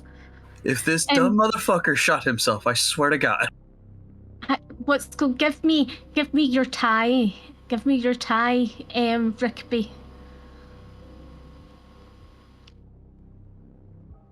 Well, first of all, did he shoot himself or did he just scare himself? Well, you'd have to examine him to know that. But someone screams when the gunshot goes off. People who are like going to and from work run directions. A security guard comes like running out of the building. Is there any blood or anything? Well, that's why I say to Rigby to take off his tie so that he can, Okay, so, in case it is. So Gerta, you want to get down on your hands and knees, pull his jacket back and see if he's actually hurt himself? Yes? Yes. Yes, you get down there, you pull him his jacket, you're padding around, asking him if he's hurt, if he's bleeding. He just looks in shock, but he doesn't seem to have shot himself. Okay, I take the gun away. Security guard, as you're taking the gun off him, security guard sort of like leaps on top of him almost and pushes you out the side, pushes you away to the side. Like, stand back, ma'am. No, he didn't do anything wrong. He, it just went off on his trousers. No, he's a grieving man. He turns him over and like folds his arms behind his back. with Please, his please, knee sir, on the guy's please. back. Can I roll 2 dice? To convince the security guard not to restrain him. Yes. You can roll 2 dice, but you're going to be at disadvantage, so you're going to lose 1 dice. Because he's not likely to let him go in that situation. Yeah, no. Oh, damn. But yeah, you're like, let him go, and Those he's like, are stand back, terrible. ma'am. Put that weapon on the ground. Gerda, just hurry up and get in the car, please. I can't get in the car. I need to, like, I'm at work just now. I have to, look, I need to go and speak to my manager. Can you just stay here and I'll get you around the corner. I'll speak to my manager and say that I'm feeling about shaking up. The security at the guard's moment. pointing you, Gerta, and he's like, ma'am, you can't go anywhere. Gentlemen, sir, in the car. I need you all to step out of the car, please.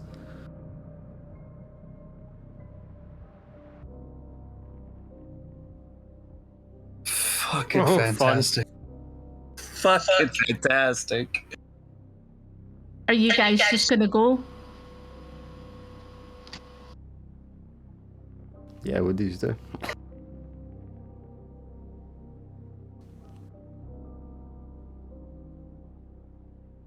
Technically, right now, you haven't done anything wrong. Imagine you two are sat in the back of the car, just like, Jesus Christ, what's happening? Yeah. Is Rocky still in the car at this point? Is he like outside? Yeah, I'm still in the driver's seat. Yeah. I guess I would probably leave it to your call. I mean, if you want to like floor it and drive off, then I guess you would probably have the deciding factor in this one. Yeah, no, I floor it. Are you not jumping in the car with them, Gerta? Well, I feel like I can't because I've got my job. I can't just like leave my job and like what my boss was like this morning, and Emil was just sick. So if I just like go waltzing off, It's up to you. no, I can't. I can't. There'll be consequences. So you put the weapon down and you step back as they tear off in the car. The security guard's like, sir, as the car starts to pull away, and he's still, you can't leave this guy and you can't run after you, and he's like looking around for help, and he's like shouting, like yelling out for police. Fuck you, bye! It's okay. The guy is okay. Like, I'll just get a few people from like my building to just take him into the building, and we'll make him like a coffee and a sandwich. So the security guard. Do you like a coffee and a sandwich too? The security guard. You're offering coffee and sandwich. The security guard's like, he's like, ma'am, are you hurt? I'm okay, sir. Would you like a coffee and a sandwich? We've got some Danish pastries in as well, so it's Danish Mondays, so best time to have a Danish pastry. They've got some icing on them, like, a bit of glacier, Miss, ma'am, that's and please calm down. You're panicking. Please just sit by the entrance.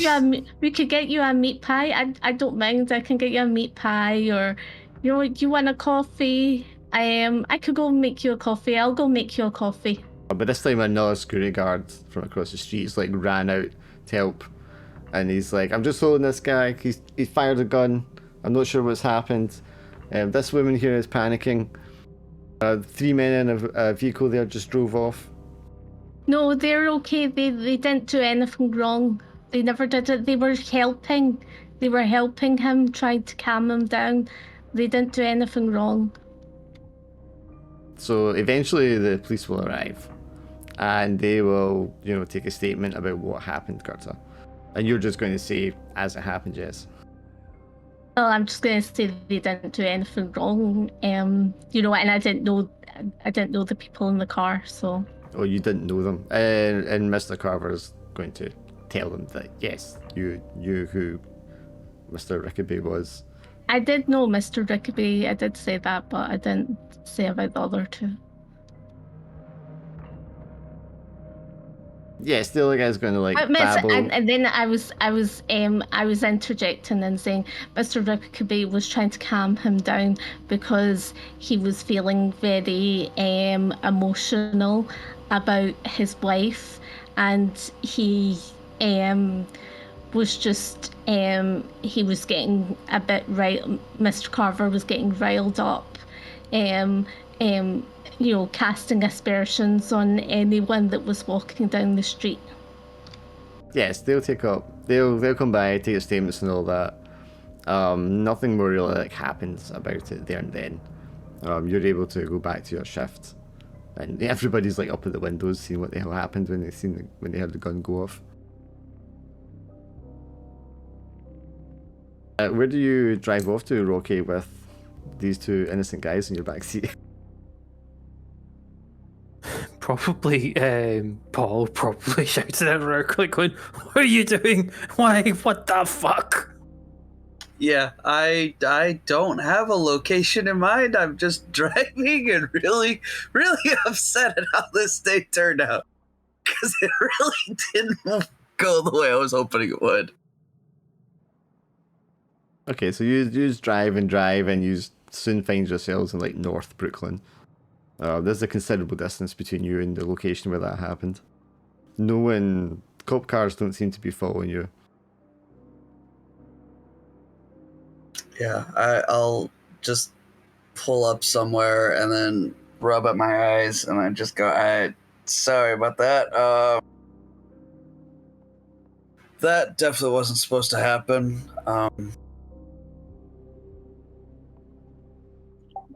Are you okay? That was, I mean, I don't know what to make of that.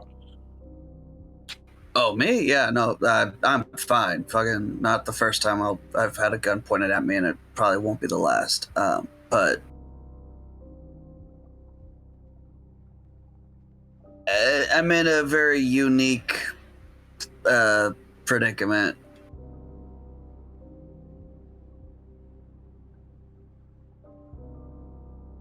Everyone tells me I need to go to the cops, but about my missing wife, but I kind of am not exactly a law-abiding citizen. So I'm kind of just on my own here.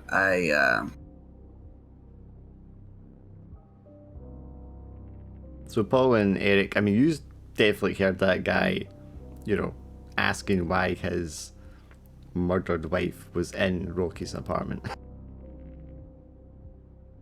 Oh, the panic's starting to set in. Like, this is not a good place to be.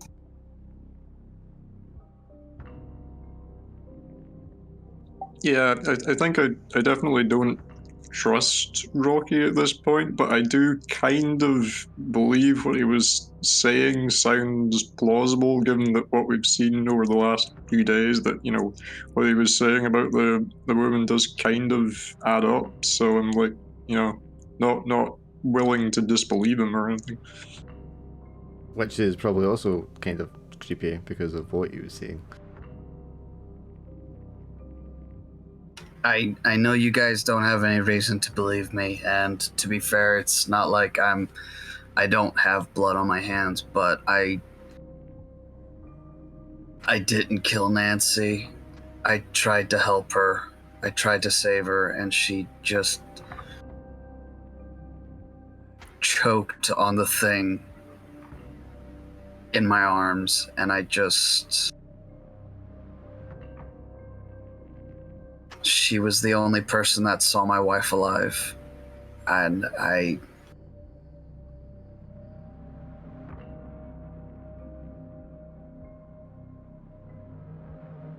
mean, I don't know which way your sense of morality points, but I'm not a good person either way. I'm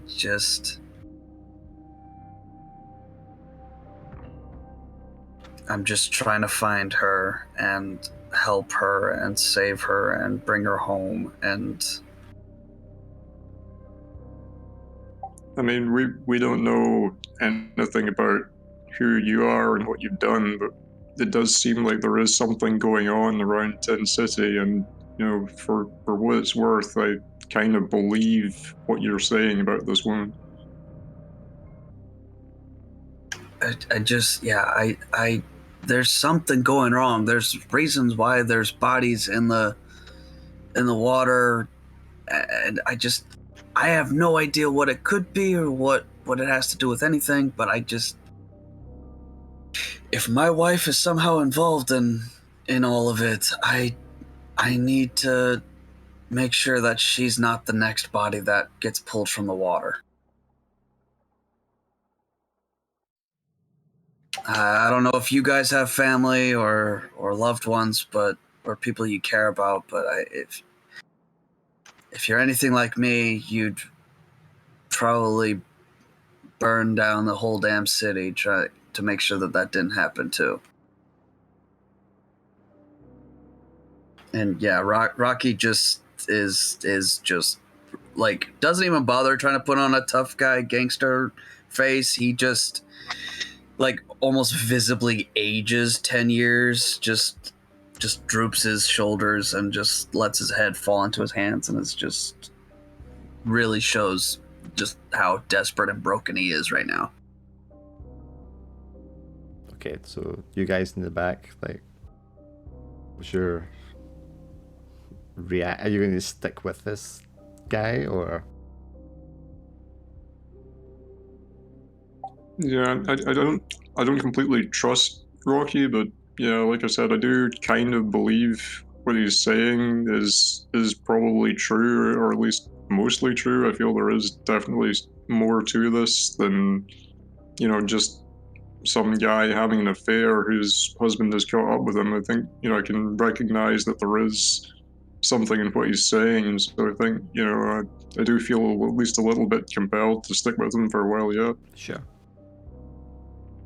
Paul is definitely leaning towards supporting, because Paul's had to deal with horrible situations, and while what Rourke described before his encounter he wouldn't have believed, but he has experienced this himself firsthand, so he probably believes Rourke is telling the truth and is actually supporting him, and understands that getting away from the circumstances, so probably supporting him.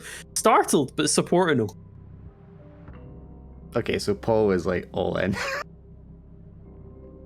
I think Paul, for contrast, is he's thinking that what Fleet Scotland is coming after him specifically. Oh yeah. And like it's not that it's coincidental, right? It's very likely like meta narrative is there's something else happening, but Paul thinks it's something from Scotland's comeback to deal with him to finish him off. Yeah.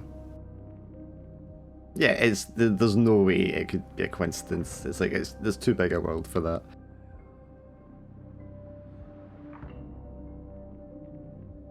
Okay, so you try to say something, Laura? Right, hang on, I'm gonna go check her mic. I can hear her talking. No worries.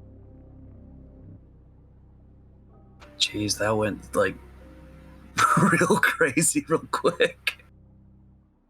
Yeah, that escalated pretty quickly. I was like, should I try and get the gun off the guy?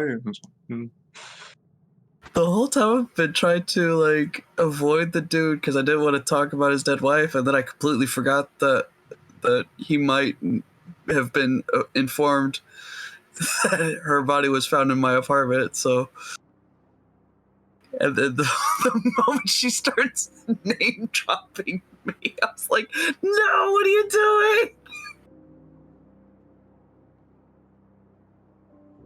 Understandable though. She had no reason to not drop my name, but still, it was just a delightful domino effect.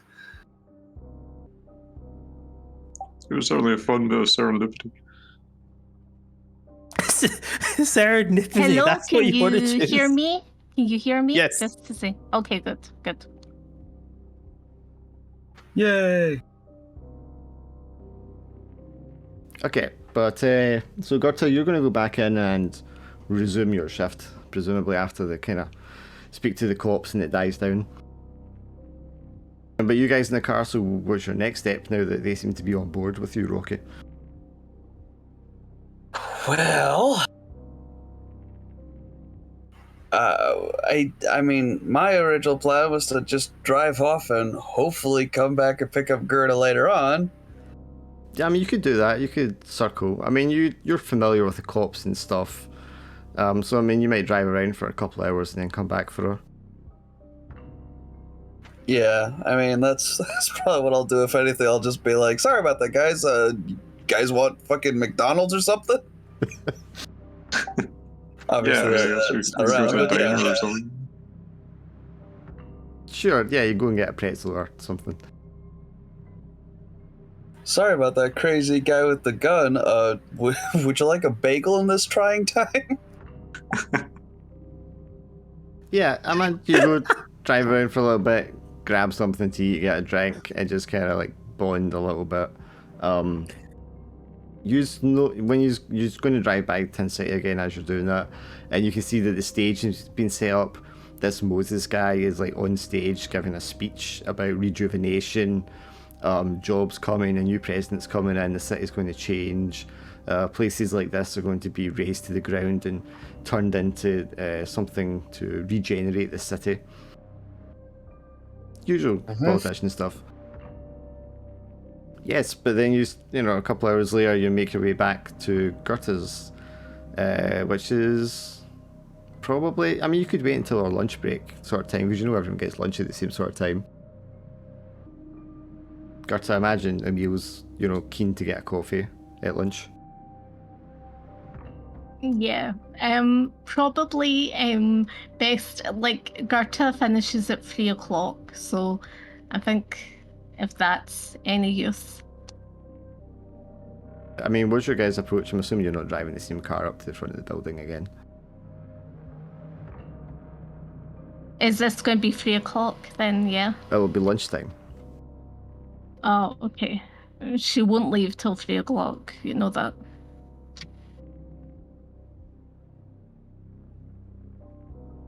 You hear me okay, Spindle? Yeah, no, I was just waiting for you guys to finish. No, yeah, so you're going to go up for, like, lunchtime.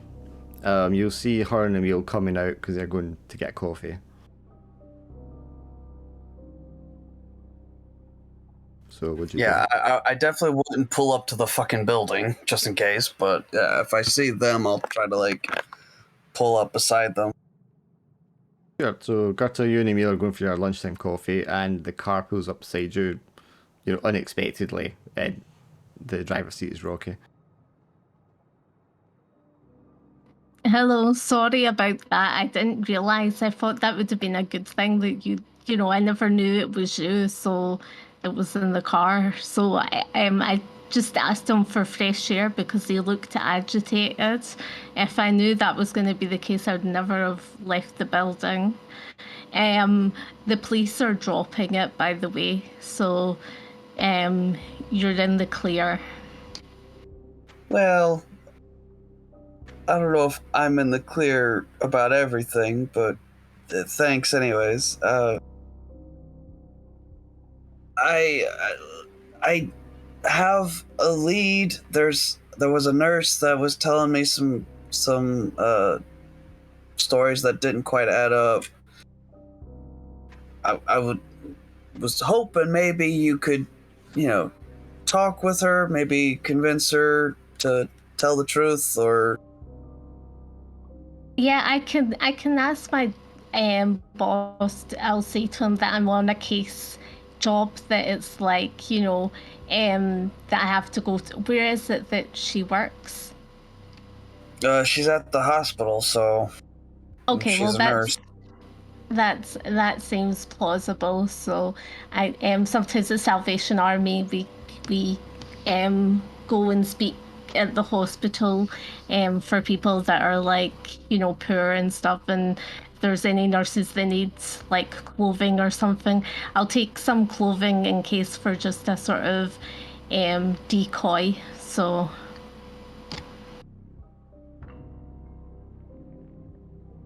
Sure, yeah. I mean, at the very least, maybe we could like distract her while we poke around. I mean, it doesn't really add up, make sense why she would lie about what she might have lied about, but yeah.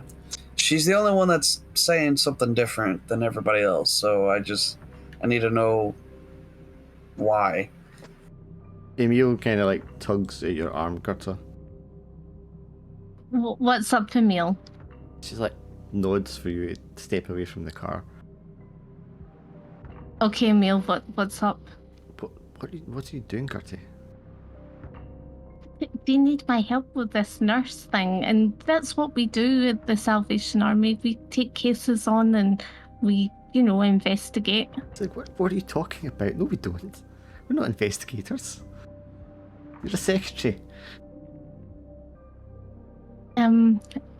I'll say to him 3 o'clock because that's when I finish. So I'll say to him 3 o'clock because that is when I finish. So,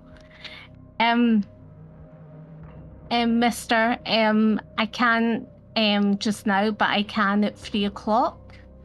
That's when I finish.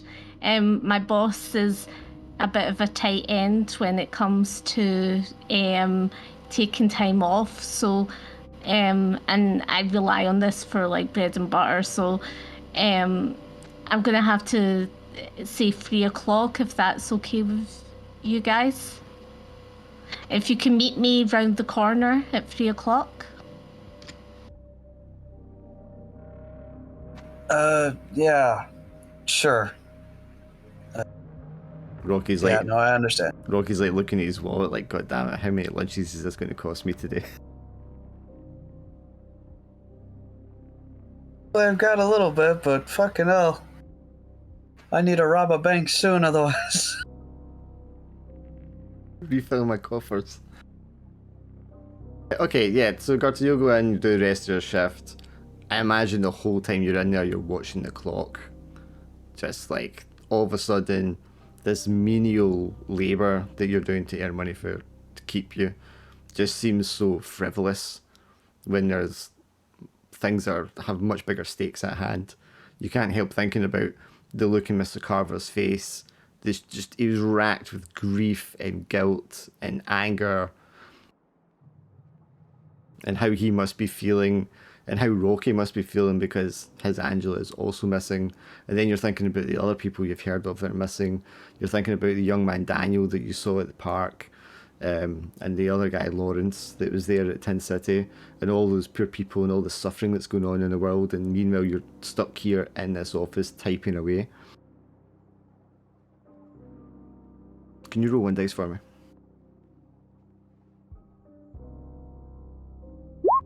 What's your stress at right now?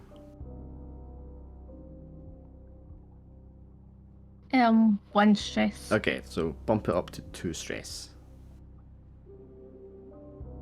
You find that you're making all kinds of like typing errors and you're having to redo things, like your mind is just so distracted. But 3 o'clock comes and you grab your bag and run off. Emil grabs your arm as you're like going down the stairs. Gerta, Emil, what are you getting yourself involved in? Well, Emil, you get yourself involved in an Italian man who gets you drunk. This is actual investigation work, Emil. That's completely different. I'm just having a good time with myself. You're getting involved with men who are waving guns around. The man didn't have a gun. That was a Mr. Carver that had the gun. That was one of the cases that came into the building. It's nothing to do with what they don't have guns. They're decent gentlemen. Decent gentlemen who get shot at in the Monday morning. Well, I'm trying to help people, Emil. Do you want to come with me? No, I don't want to go with you. I mean, I want to make sure you're safe. Can you really trust these men? How well do you know them? Well, do you know, Emil, you could make yourself useful and get some dinner in tonight for us. I should be back late evening. I'm actually going out for dinner. I have plans. Oh, with the Italian man? Yes. His name's That's- Roscoe. He has a name. It will all end in tears, Emil. Well, I guess we'll see which one of us ends up in tears then, won't we? We shall. And with that, you and Emil have your first proper falling out. Safe journey home, Emil. And she looks genuine when she turns around to you and she says, "You too." You turn around the corner of the block and you see Rocky's car sitting there, and a couple of well-fed gentlemen in the back. Prejudice. Yes, so finally, Rocky, you have everybody you wanted in your vehicle today.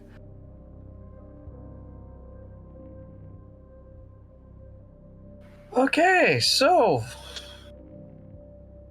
with the days almost half over and the excitement hopefully not as fresh in people's minds, let's go calmly and collectively confront a nurse about why she's lying about my missing wife. Not that music. Yeah, so you know your way to the hospital. You arrive there, you pull up. It's fairly busy on a Monday afternoon. There's a lot of people kind of going to and from. The accident emergency side isn't too busy itself, but the reception area is far busier than it was previously. There's a lot of patients kind of like waiting to be seen for appointments for various ailments, obviously. But so, yeah, the four of you roll up in your car, and what's the plan here?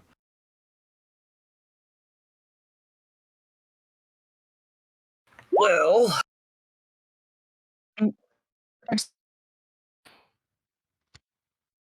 Let's just try that again, hon. Do you want me to keep the nurse busy chatting while you snoop around?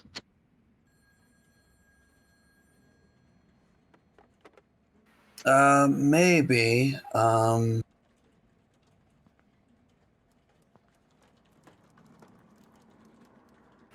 think I'm gonna try to talk to her first. Well, I don't know, maybe. What are we talking to the nurse about again? She's the only one that told me a different story about the day that my wife went missing. According to everyone else, the day was kind of busy and hectic. They had they had quite a few belligerent patients, and my wife, who wasn't working in that tent, was kind of hanging around waiting on Nancy and kind of jumped in and helped out, and the doctor thanked her for it. This nurse, though, Charlotte Hemming, was it? Yes.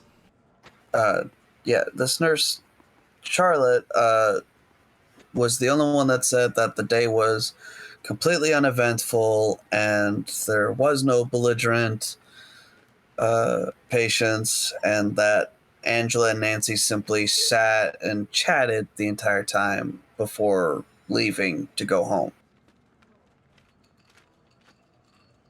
It doesn't make sense why she would lie about that. So, I mean, that's kind of the only lead I've got.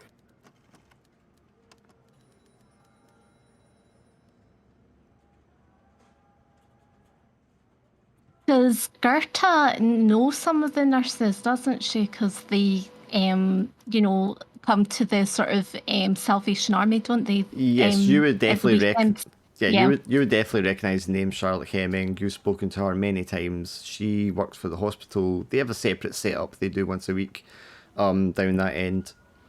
But you've definitely seen her around, spoken to her a few times, especially if she was already friendly with Angela and Nancy. So she's always seen a pleasant woman, perfectly ordinary, nothing, that sticks out to you as would indicate she had anything to do with what's going on. I mean, I have to know whatever she knows. I honestly don't really. I'm usually on the other end of crime investigations. I'm not used to solving mysteries. I'm used to just not leaving behind evidence.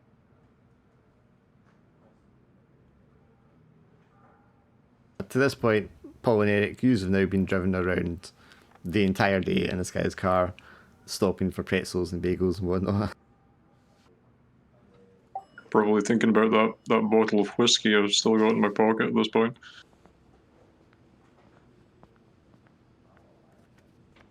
So I'm just grateful you stuck around. Yeah, so now he's driving you up to the hospital, and him and this Gerta woman are sitting talking to the nurse, and you're sitting, don't know if you'd be sitting wondering, like, what exactly are you here for? So, yes, I mean, between you all, what is the plan? This is an ordinary hospital, a place of work. It's the middle of the day still. So, how are you going to go about this? Do you want me to, I just say to Rickaby, does he want me to chat about Nancy or to try and get information about Nancy and his other half? What was your other half called again? Sorry. Angela. And Angela, just to see if she has any further information about Nancy and Angela. Yeah, probably talk to her about Nancy and then see if she slips any other weird details or if she says that there wasn't anything. Or I mean, at the very least, we can. My immediate instinct is to threaten her and get information through force, but I feel like that's not that's gonna just get me in even more trouble than what I already am. So I'm trying to not do that. I'm not a good person. I'm not a good person to talk to people. So I'm just gonna say about there's been a number of girls disappearing and then I'll just go like that. Remember that night when Nancy had gone missing? You were quite chatty with her. Maybe start off with something like that. maybe, or maybe say you're taking up the case for Nancy's husband or something, or Yeah, I'll say something like that. Okay, so Gerta's going to talk to her. What's the other 3 members of the squad going to do?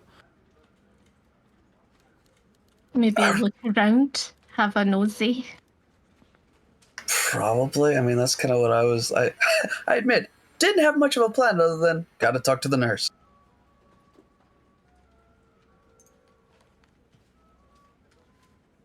Yeah, well, do you want me to? I'll just have a chat with her first, and then if it doesn't work out, then you can come in and have a chat with her. That seems sensible. Well, I mean, I'm assuming the other 3 guys are not just going to sit in the car and wait and see what happens after all this. No, No. Down on a day, so I'm just trying to get down what they're going to do while you do that.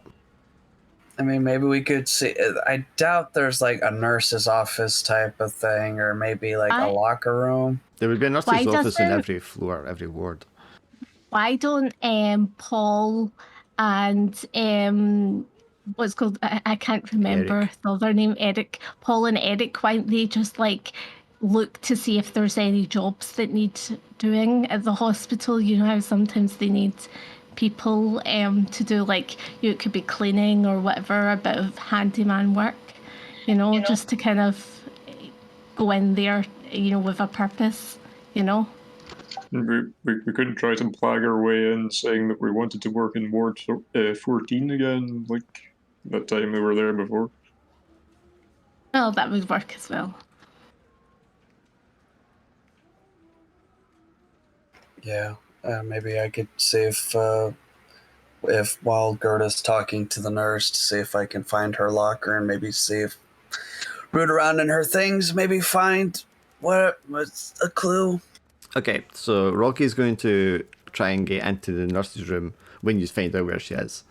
Gerta's going to talk to her to distract her and possibly get some information. I get that Eric and Paul are going to sneak into the building, but what are you actually going to be trying to do? Yeah, that I'm not entirely sure about. I yeah, I don't know what we could readily look for actually. Yeah, I mean, if Rocky's going for the nurses' quarters, then I'm not sure what we'd be looking for. I mean, I don't know if you just want to keep lookout for him, if you just want to tail the nurse, if there's another person or another aspect of hospital you want to look at. I mean, we could certainly keep a lookout for Rocky, I guess. I mean, if the nurse comes out, well, I guess if the nurse comes out, we wouldn't necessarily know what she looked like. I was going to say if the nurse comes out, we could try and like tail her or something, but Okay, so you want to keep lookout for Rocky, and then if it presents itself, maybe follow her around. yeah, I mean that seems reasonable. Okay, Paul, are you going with them, or are you going to go keep an eye on Gerta to make sure she doesn't get into trouble? Probably wants to keep with Eric because Eric's his friend. Okay.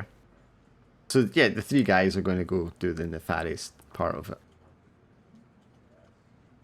Yeah, let poor, pretty sweet Gerda do all the nice things and have an alibi.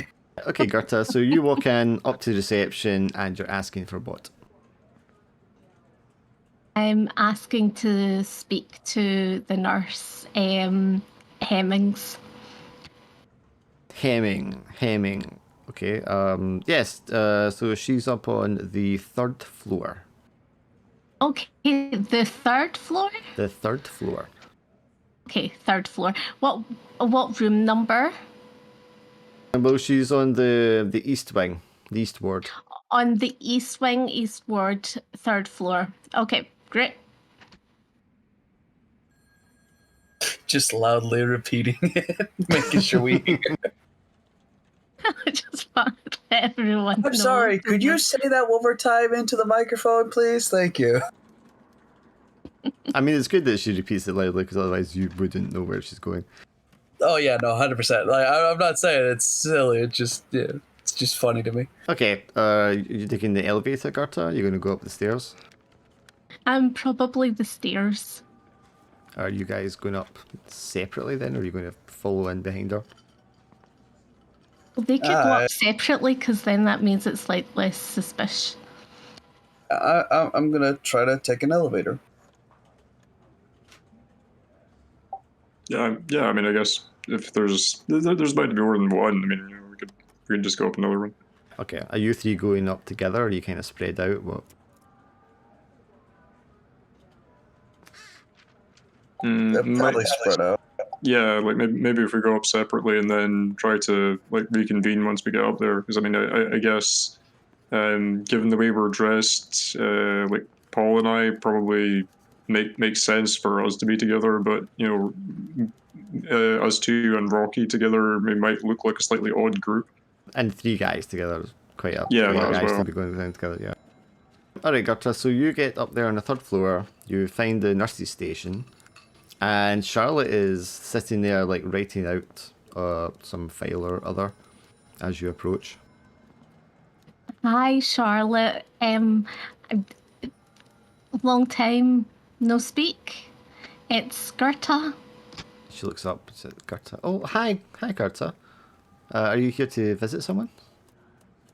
Oh, I'm here to actually have a wee chat with you. Do you have a wee nurse's office that we could go to, or that we could chat? Maybe we could grab a wee coffee for 10, 15 minutes. So she looks at the clock. She's like, well, I suppose I could take 5 minutes for a coffee. Sure. Great. There's a cafeteria on the 2nd floor if you want to go down there quick. Yeah, sure. Let's do that. So that's on the 2nd floor, the canteen. I kind of announcing say that it quite loudly. loud. Yeah. Rocky and Co, are you guys like sort of facing the wall pretending to read something when they walk past? Yeah, probably. You're just making a mental note of where they're going to be at, and then try to find out where So they walk her away locker. and leave the nursery station abandoned. So it's just a desk on the corner of the ward between two corridors. There's like a doorway behind it, and it looks like a little room behind that. There are other nurses, going back and forth on the corridor. One of them kind of, as you're watching the nursery station, one of them like walks in to the back room for a couple of, well, maybe for 30 seconds, 40 seconds or so, and then comes back out again.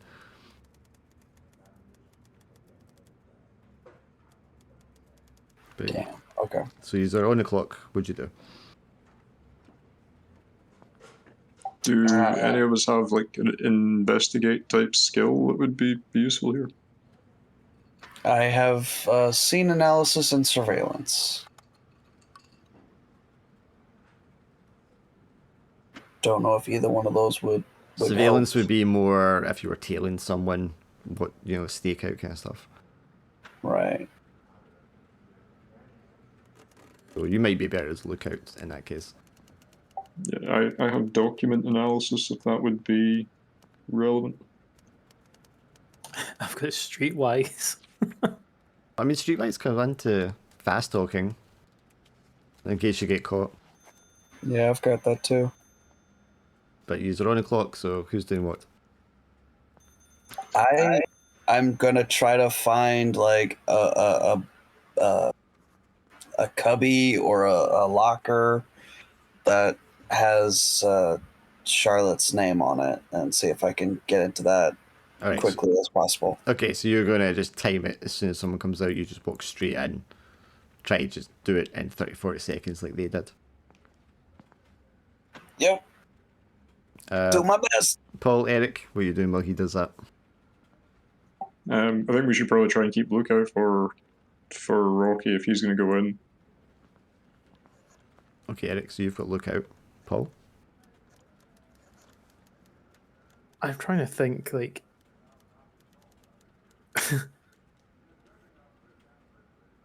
No, I don't know. I think I'm trying to think in regards to like trying to go in with Rocky to go inside if Eric's covering. But I don't know how someone that looks like Paul would be able to get inside. I mean, if you're just quickly walking in, doing something, and walking back out, you're just hoping no one bumps into you. And if you do, just to kind of blag your way out of it, I guess. You know what? Yeah, we'll go with that. Because there's very little room for like actual stealth here. It's just a case of timing Yeah. and then bullshitting. Okay, so Eric, why don't you give me a roll for lookout, and then you two guys give me your rolls for rummaging. Okay, is it just the one dice for that? Do you have a trait that applies? I have surveillance. That's That's your Roll skill. your Do you have a trait? oh sorry. Clever, quick, trained.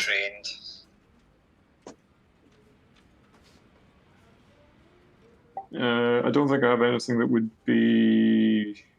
Oh no, I have trained. Yeah, combat trained, so you're good at like giving a lookout, so you can have 2 dice for that one. Cool. Would you want to roll Rocky?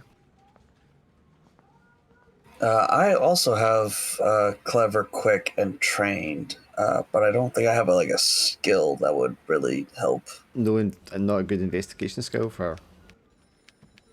No, like I said, just scene analysis and surveillance. A scene analysis is exactly what you want because you're scanning the scene. So that yeah. that and quick will give you 2 dice. And Sweet. then Paul, what would you like to roll?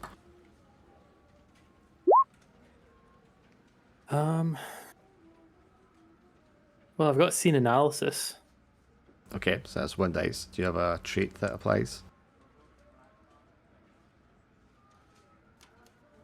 Clever or quick being the obvious ones.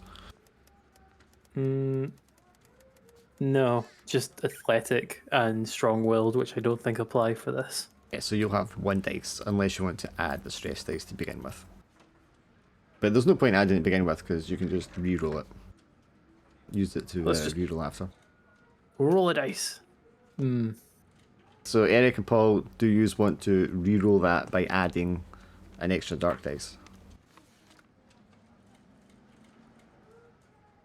So does that mean I reroll, but I reroll 2, but I add stress? You re-roll with 2 dice, and if the stress dice is the highest result, and if it's equal to or higher than your stress, you'll take stress. Yeah, you know what? I'll reroll with the 2 dice. Yeah, I'll probably try that as well. So would I be rolling 3 in that case? Yes, you would be. And it's the far right dice is the black dice, I'm Yes, guessing. the one on the... Yeah, the last dice is the black dice. Just the easiest way to do it.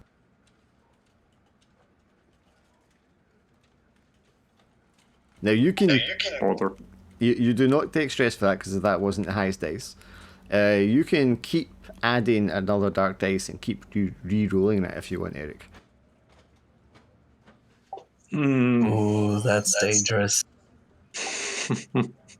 You know what? I'll give this one more try. So 4 this time. God's sake. So if your stress is less than 4, you're fine. No, sorry. That's equal to or higher. No, you want your stress to be higher than. So you probably will take stress then, because that's the 4 is the highest. Right, that's the part. Yeah. Oh, okay. So Rocky, you get in there. You clearly see which of the little lockers is for Hemmings. You throw open. There's some personal items. There's a handbag. There's a purse. You can see like some bits of jewelry that have been left there. That's the most obvious ones. What is it you're looking for when you're in there, Paul? Because you're not doing a locker, presumably, if he is. What was that, sorry? What are you kind of thing are you looking for when you're in there, since he's going into the locker?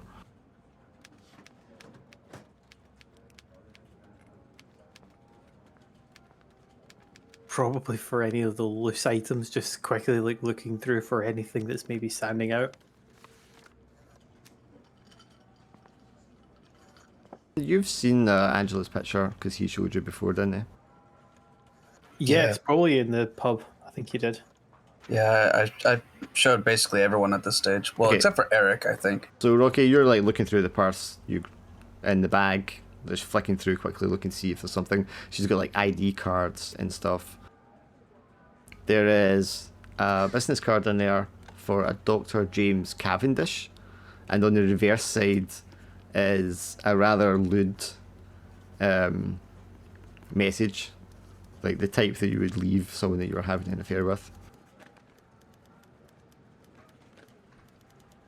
Oh my, okay. While he's doing this, Paul, you're looking at the wall, and there's pictures of several patients on the board for the ward.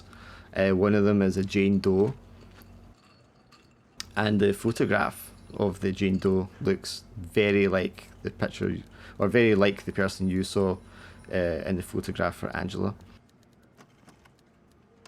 While they're in there, Eric, a nurse comes by and is clearly going to walk in there while they're still in there. You have a moment to react to do something though.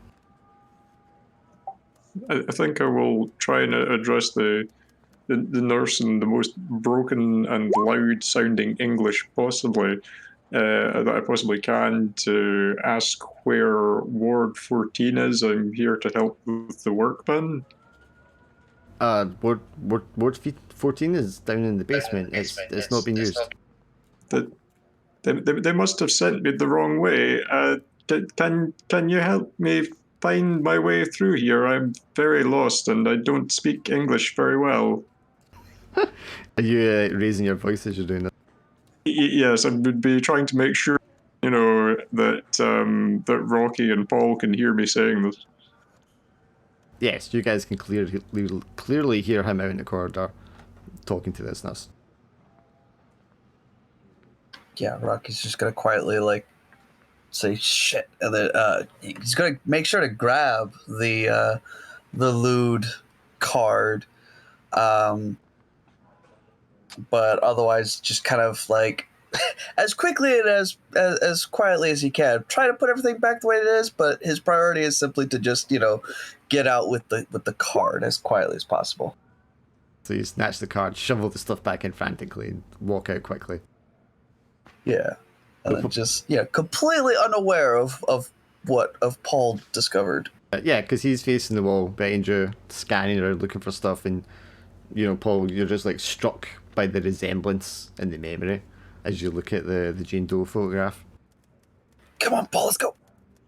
Snap himself out and sort of try and follow Rourke as fast as possible. Just as the two of you are like coming out past the desk, or probably Paul because he's kind of slightly behind, and the nurse like turns away from Eric and she's like, "Sir, you can't go behind there." Oh, sorry. Trying to leave a message behind for my girlfriend. Won't happen again. Thank you, ma'am. Have a good day. She's like, Gerta, you walked into the cafeteria with Charlotte. Charlotte's like, Gerta, what is it you wanted to speak to me about? I mean, I don't mean to be rude, but we're not on very close terms. How have you been? Good. I've been good. Yourself? Yes, I've been good, but it's been very troubling lately. We have lost 6 women in the Salvation Army, and across the board, it's of people caring for the people in Tin City, all women, and unfortunately, we had a Mr. Carver. Do you remember him? Of course you do. He was Nancy's husband, and he was very emotional today. And he had a gun, and he let off the gun at the Salvation Army today. And it puzzles me because I was talking to folk about, where the last time people spoke to Nancy, and your name popped up, and we are doing an investigation for Mr. Carver for in the Salvation Army area, and we would like to know. You were seen with by a dozen folk, what's called chatting to Nancy for a long time. So we would like you to provide more information on that. What did she chat to you about? You just like flooded her with all this, and she just stops. It just looks at you. What? An investigation? What are you talking about? There has been an investigation of Nancy at the Salvation Army. We're investigating all the girls who spoke to them last, so that we can build up for the police. So we need you to cooperate and give us everything that you know. What did she say to you? Come on, come on, Charlotte. Okay. As us women, be straight with me. What did she say? Investigation? What are you... This is ridiculous. I don't have to answer anything to you. Charlotte, if you don't comply, I will have to highlight this to the police. You tell the police anything you want. I've already spoken to the police about Nancy. Now you best get yourself out of here before I call security. You have there's a bit of a... Charlotte, come on, I'm not accusing you of anything. I just want you to tell me what you chatted to Nancy about. There's nothing to hide. I'm not, and if there's something that you feel it was private, I will leave that out of the investigation. But you need to tell me what conversation you had that triggered where Nancy ended up going missing and then ended up passing away. We need to know all the facts. Wait, Nancy's dead? Nancy's dead, yes. I'm sorry to say to you, Nancy died. But when? How? Nancy died a couple of days ago.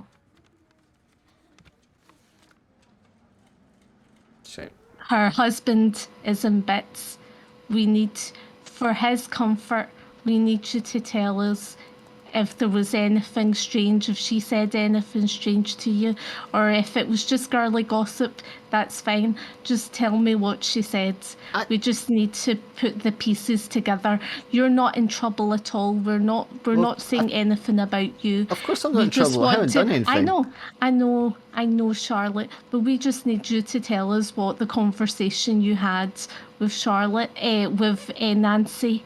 If you can piece this to, if anything, was she planning on leaving her husband? Was there anything strange about her that day What? when you were chatting to her? No, nothing happened. Nothing strange. I don't know what you're talking about.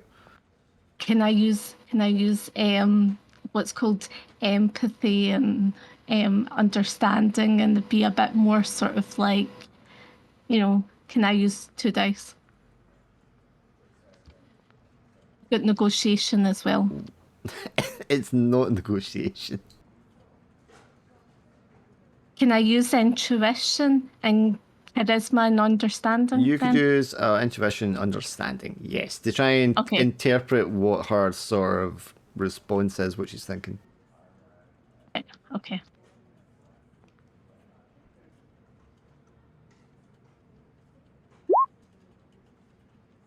Do you want Can I bump this up to 2 to make that 4? So you could do that, or you could just add the dark dice and then roll 3 dice if you want.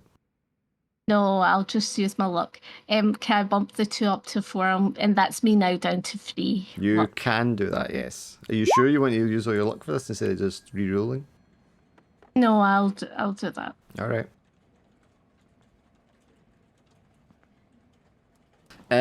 Yes, you've definitely hit a nerve at the mention of Nancy dying. She seemed kind of nervous when you were bringing up police in the first place. You definitely struck on something there. You definitely get the feeling that there's something about it that's really unsettling her, although you obviously don't know what. But she's adamant.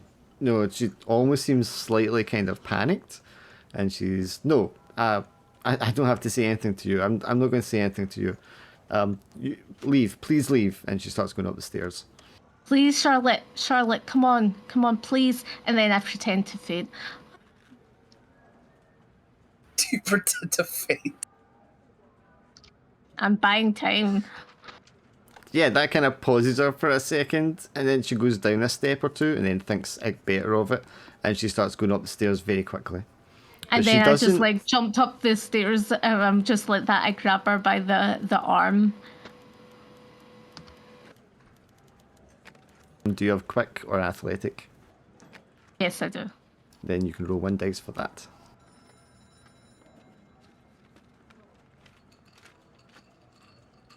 Yes, you jump up, you run upstairs, you grab her by the arm, she turns around and she kicks you in the chest because she's higher than you on the stairs. Do I dodge it? Because I've got athletic and strong no. wills. You run up, you grab her, you have a hold of her by the jacket or the dress. But she turns around and kicks you really hard in the chest, and it's sore. You're gonna have a bruise. Get away from me! It's like security. God. I run up and I go, Charlotte, third floor.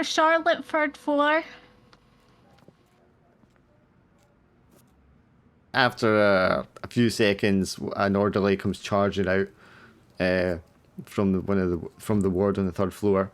He sees what you two are doing, and he just kind of grabs the 2 of you and pushes you away from the nurse. He's like, ma'am, calm down, please. What are you doing? She tried to assault me. Then I showed the bruise. I showed him the bruise. She kicked me in the chest. You rip your top down to show your chest.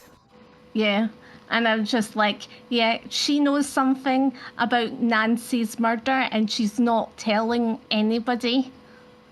and she's hit me to make sure that like I don't tell anyone, but I'm going to tell her, and she knows about the murder.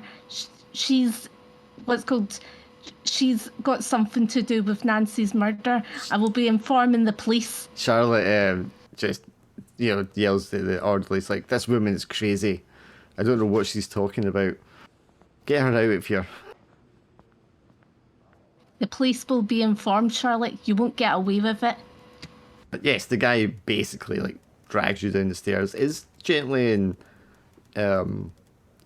as he can. He doesn't want to like hurt you or anything like that. I just say to him like that. She murdered Nancy. She murdered okay, miss. Nancy Okay, ma'am. Carver. Do you want to call the police? We can call the police down at the reception desk. You're perfectly within your rights to do so. No, I'll go myself. Yeah, he's nodding his head as if like he's like, "Yeah, you crazy bitch." Of course you're not going to. He's been very nice, polite, and he's just trying to calm you down. He's like, "Come on, miss, downstairs. There's no need for this. This isn't neither the time or the place. Look, you've ripped your shirt and everything." Just shows you she's a mad woman. Look what she's done to me in my chest. You'll be hearing from the police. Ma'am, if you wish to call the police about a matter, you're perfectly able to do so at the reception desk. Which is where he'll like escort you down to make sure you're not like wandering the hospital. You guys, there you go. I just wait at the car for them. Okay. Are you like breathing heavily trying to calm down? No, I'm just like annoyed. Sure.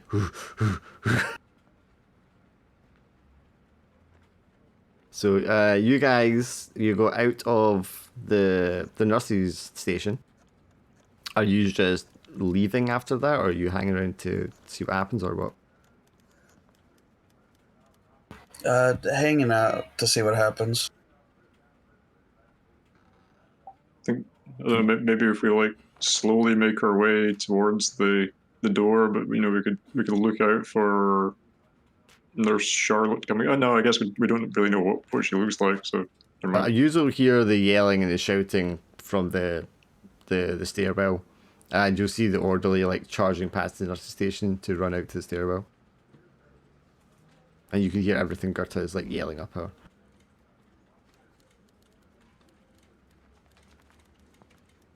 Do you still want to hang around, or do you want to bail? Yeah, probably bail. Yeah, I think we should excuse ourselves. I mean, maybe we don't have to run or anything, but probably just kind of just getting left. Try and act nonchalant.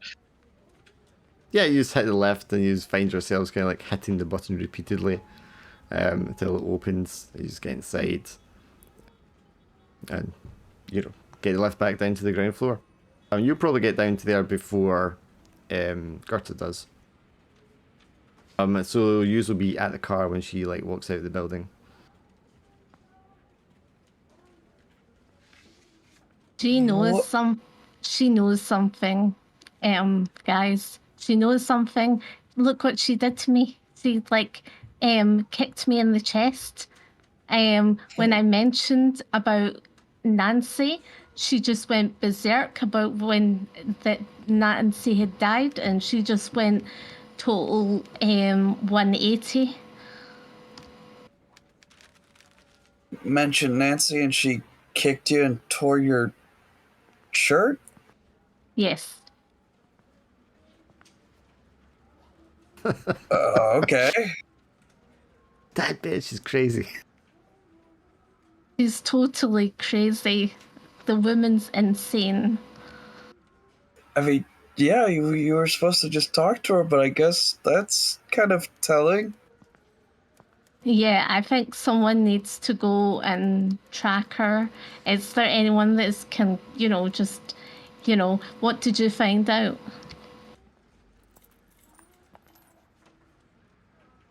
Found this card. Apparently, the Miss Hemming has a bit of a fling with one of the doctors. Maybe we should find out about this doctor. Maybe he's involved. So on the card, it doesn't just say Dr. James Cavendish, but it also gives his title. He is the director of the hospital. Oh my, okay.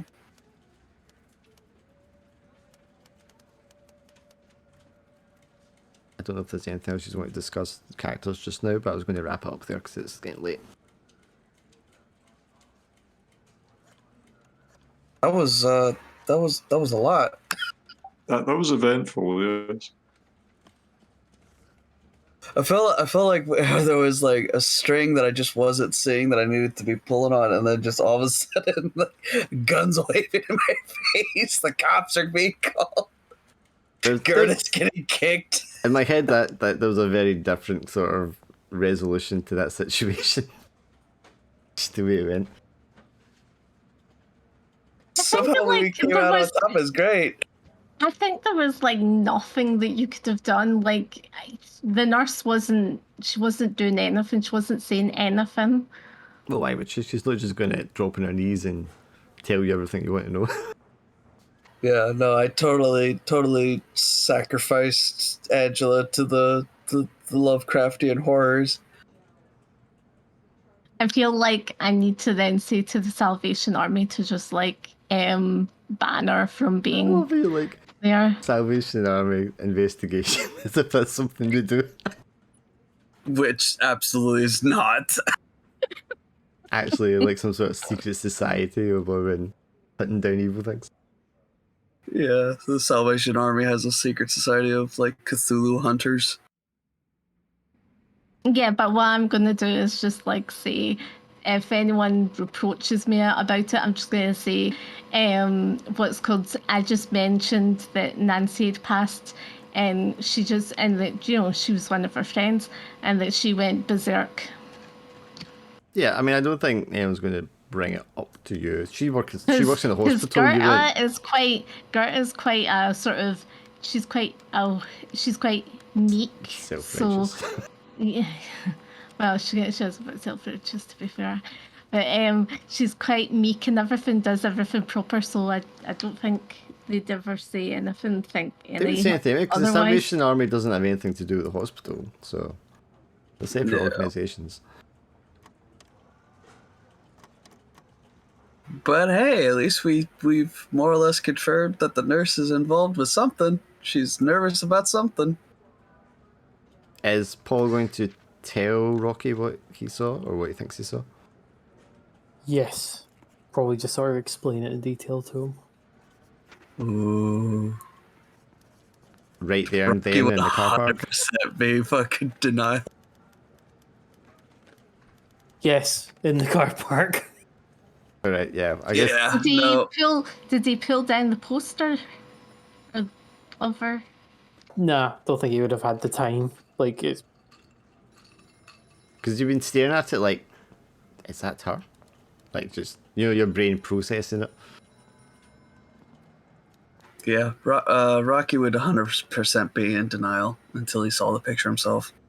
Yeah, so I guess next time we'll pick up straight from that point where Paul tells Rocky. Because I guess that's going to go straight into something. I'm sure it will. Yeah, that was a bit crazy. I felt like I was nuts, kicked in the chest, and then you got held at gunpoint, and then Paul and Eric are just sitting at the back, just like, what's going on? The Like, what the fuck? is never We were just sort of mildly helping this dude out, and suddenly, like just unfolds in front of them. This domestic shit we've got into. Yeah, that escalated quickly. I felt like the nurse escalated quickly. Like, she was just asking her what the conversation she had with her. Okay, like, you were not just asking her. You were very much. You were very much the Spanish Inquisition. Oh, was that okay? I didn't mean to be so. There was a lot of words being thrown at a very, very fast pace. Oh, was that okay? And what? You knew this, and you saw that, and you said this. Confess. Tell me the truth. Now, what's happening? As Swinzo And then, is like, commenting, pretending to confess, fade. confess, confess. And then pretending to faint and then like grabbing her like Oh, What I feel the faint. And she goes away. She's like, oh, no, you don't. no, I demand you come here and confess everything while I pretend to be unconscious. It wasn't. I was grabbing her so that she didn't find you guys like snooping around. I was thinking of you guys when I grabbed her. No, I get that. Yeah, but still. It was funny. Yeah, it was absolutely funny, but yeah, it's yeah, I can't wait to see how this story unfolds. I feel like there's gonna be a lot of sitting in the car and just being like the Scooby Gang and just like with the binoculars. Quite possibly. I mean, if your tactics are like to go charge in and start accusing people, then you might end up I having think- to take a more distant view more often. Yeah, I definitely feel like if we keep on getting in trouble with like the cops and things like that, it's definitely gonna get harder and harder for us. I think as well, like the next step should be finding out what her address is and what the other guy's address is, just to kind of watch what they're doing. Yep. Well, Maybe. see you next time. Unless Rocky charges in and starts shooting up the place. Well, you know, we'll see what happens if I finally realize my wife is dead. Well, you I might might have because to. of the. I might have to make a new character, let's be honest. But sorry. Yes, but that's tonight's session, guys. Awesome. Okay, doc. Stuck for 7. Alright, guys. Thanks a lot. I'll get you in 2 weeks. See you in a bit. All right, say then. See you.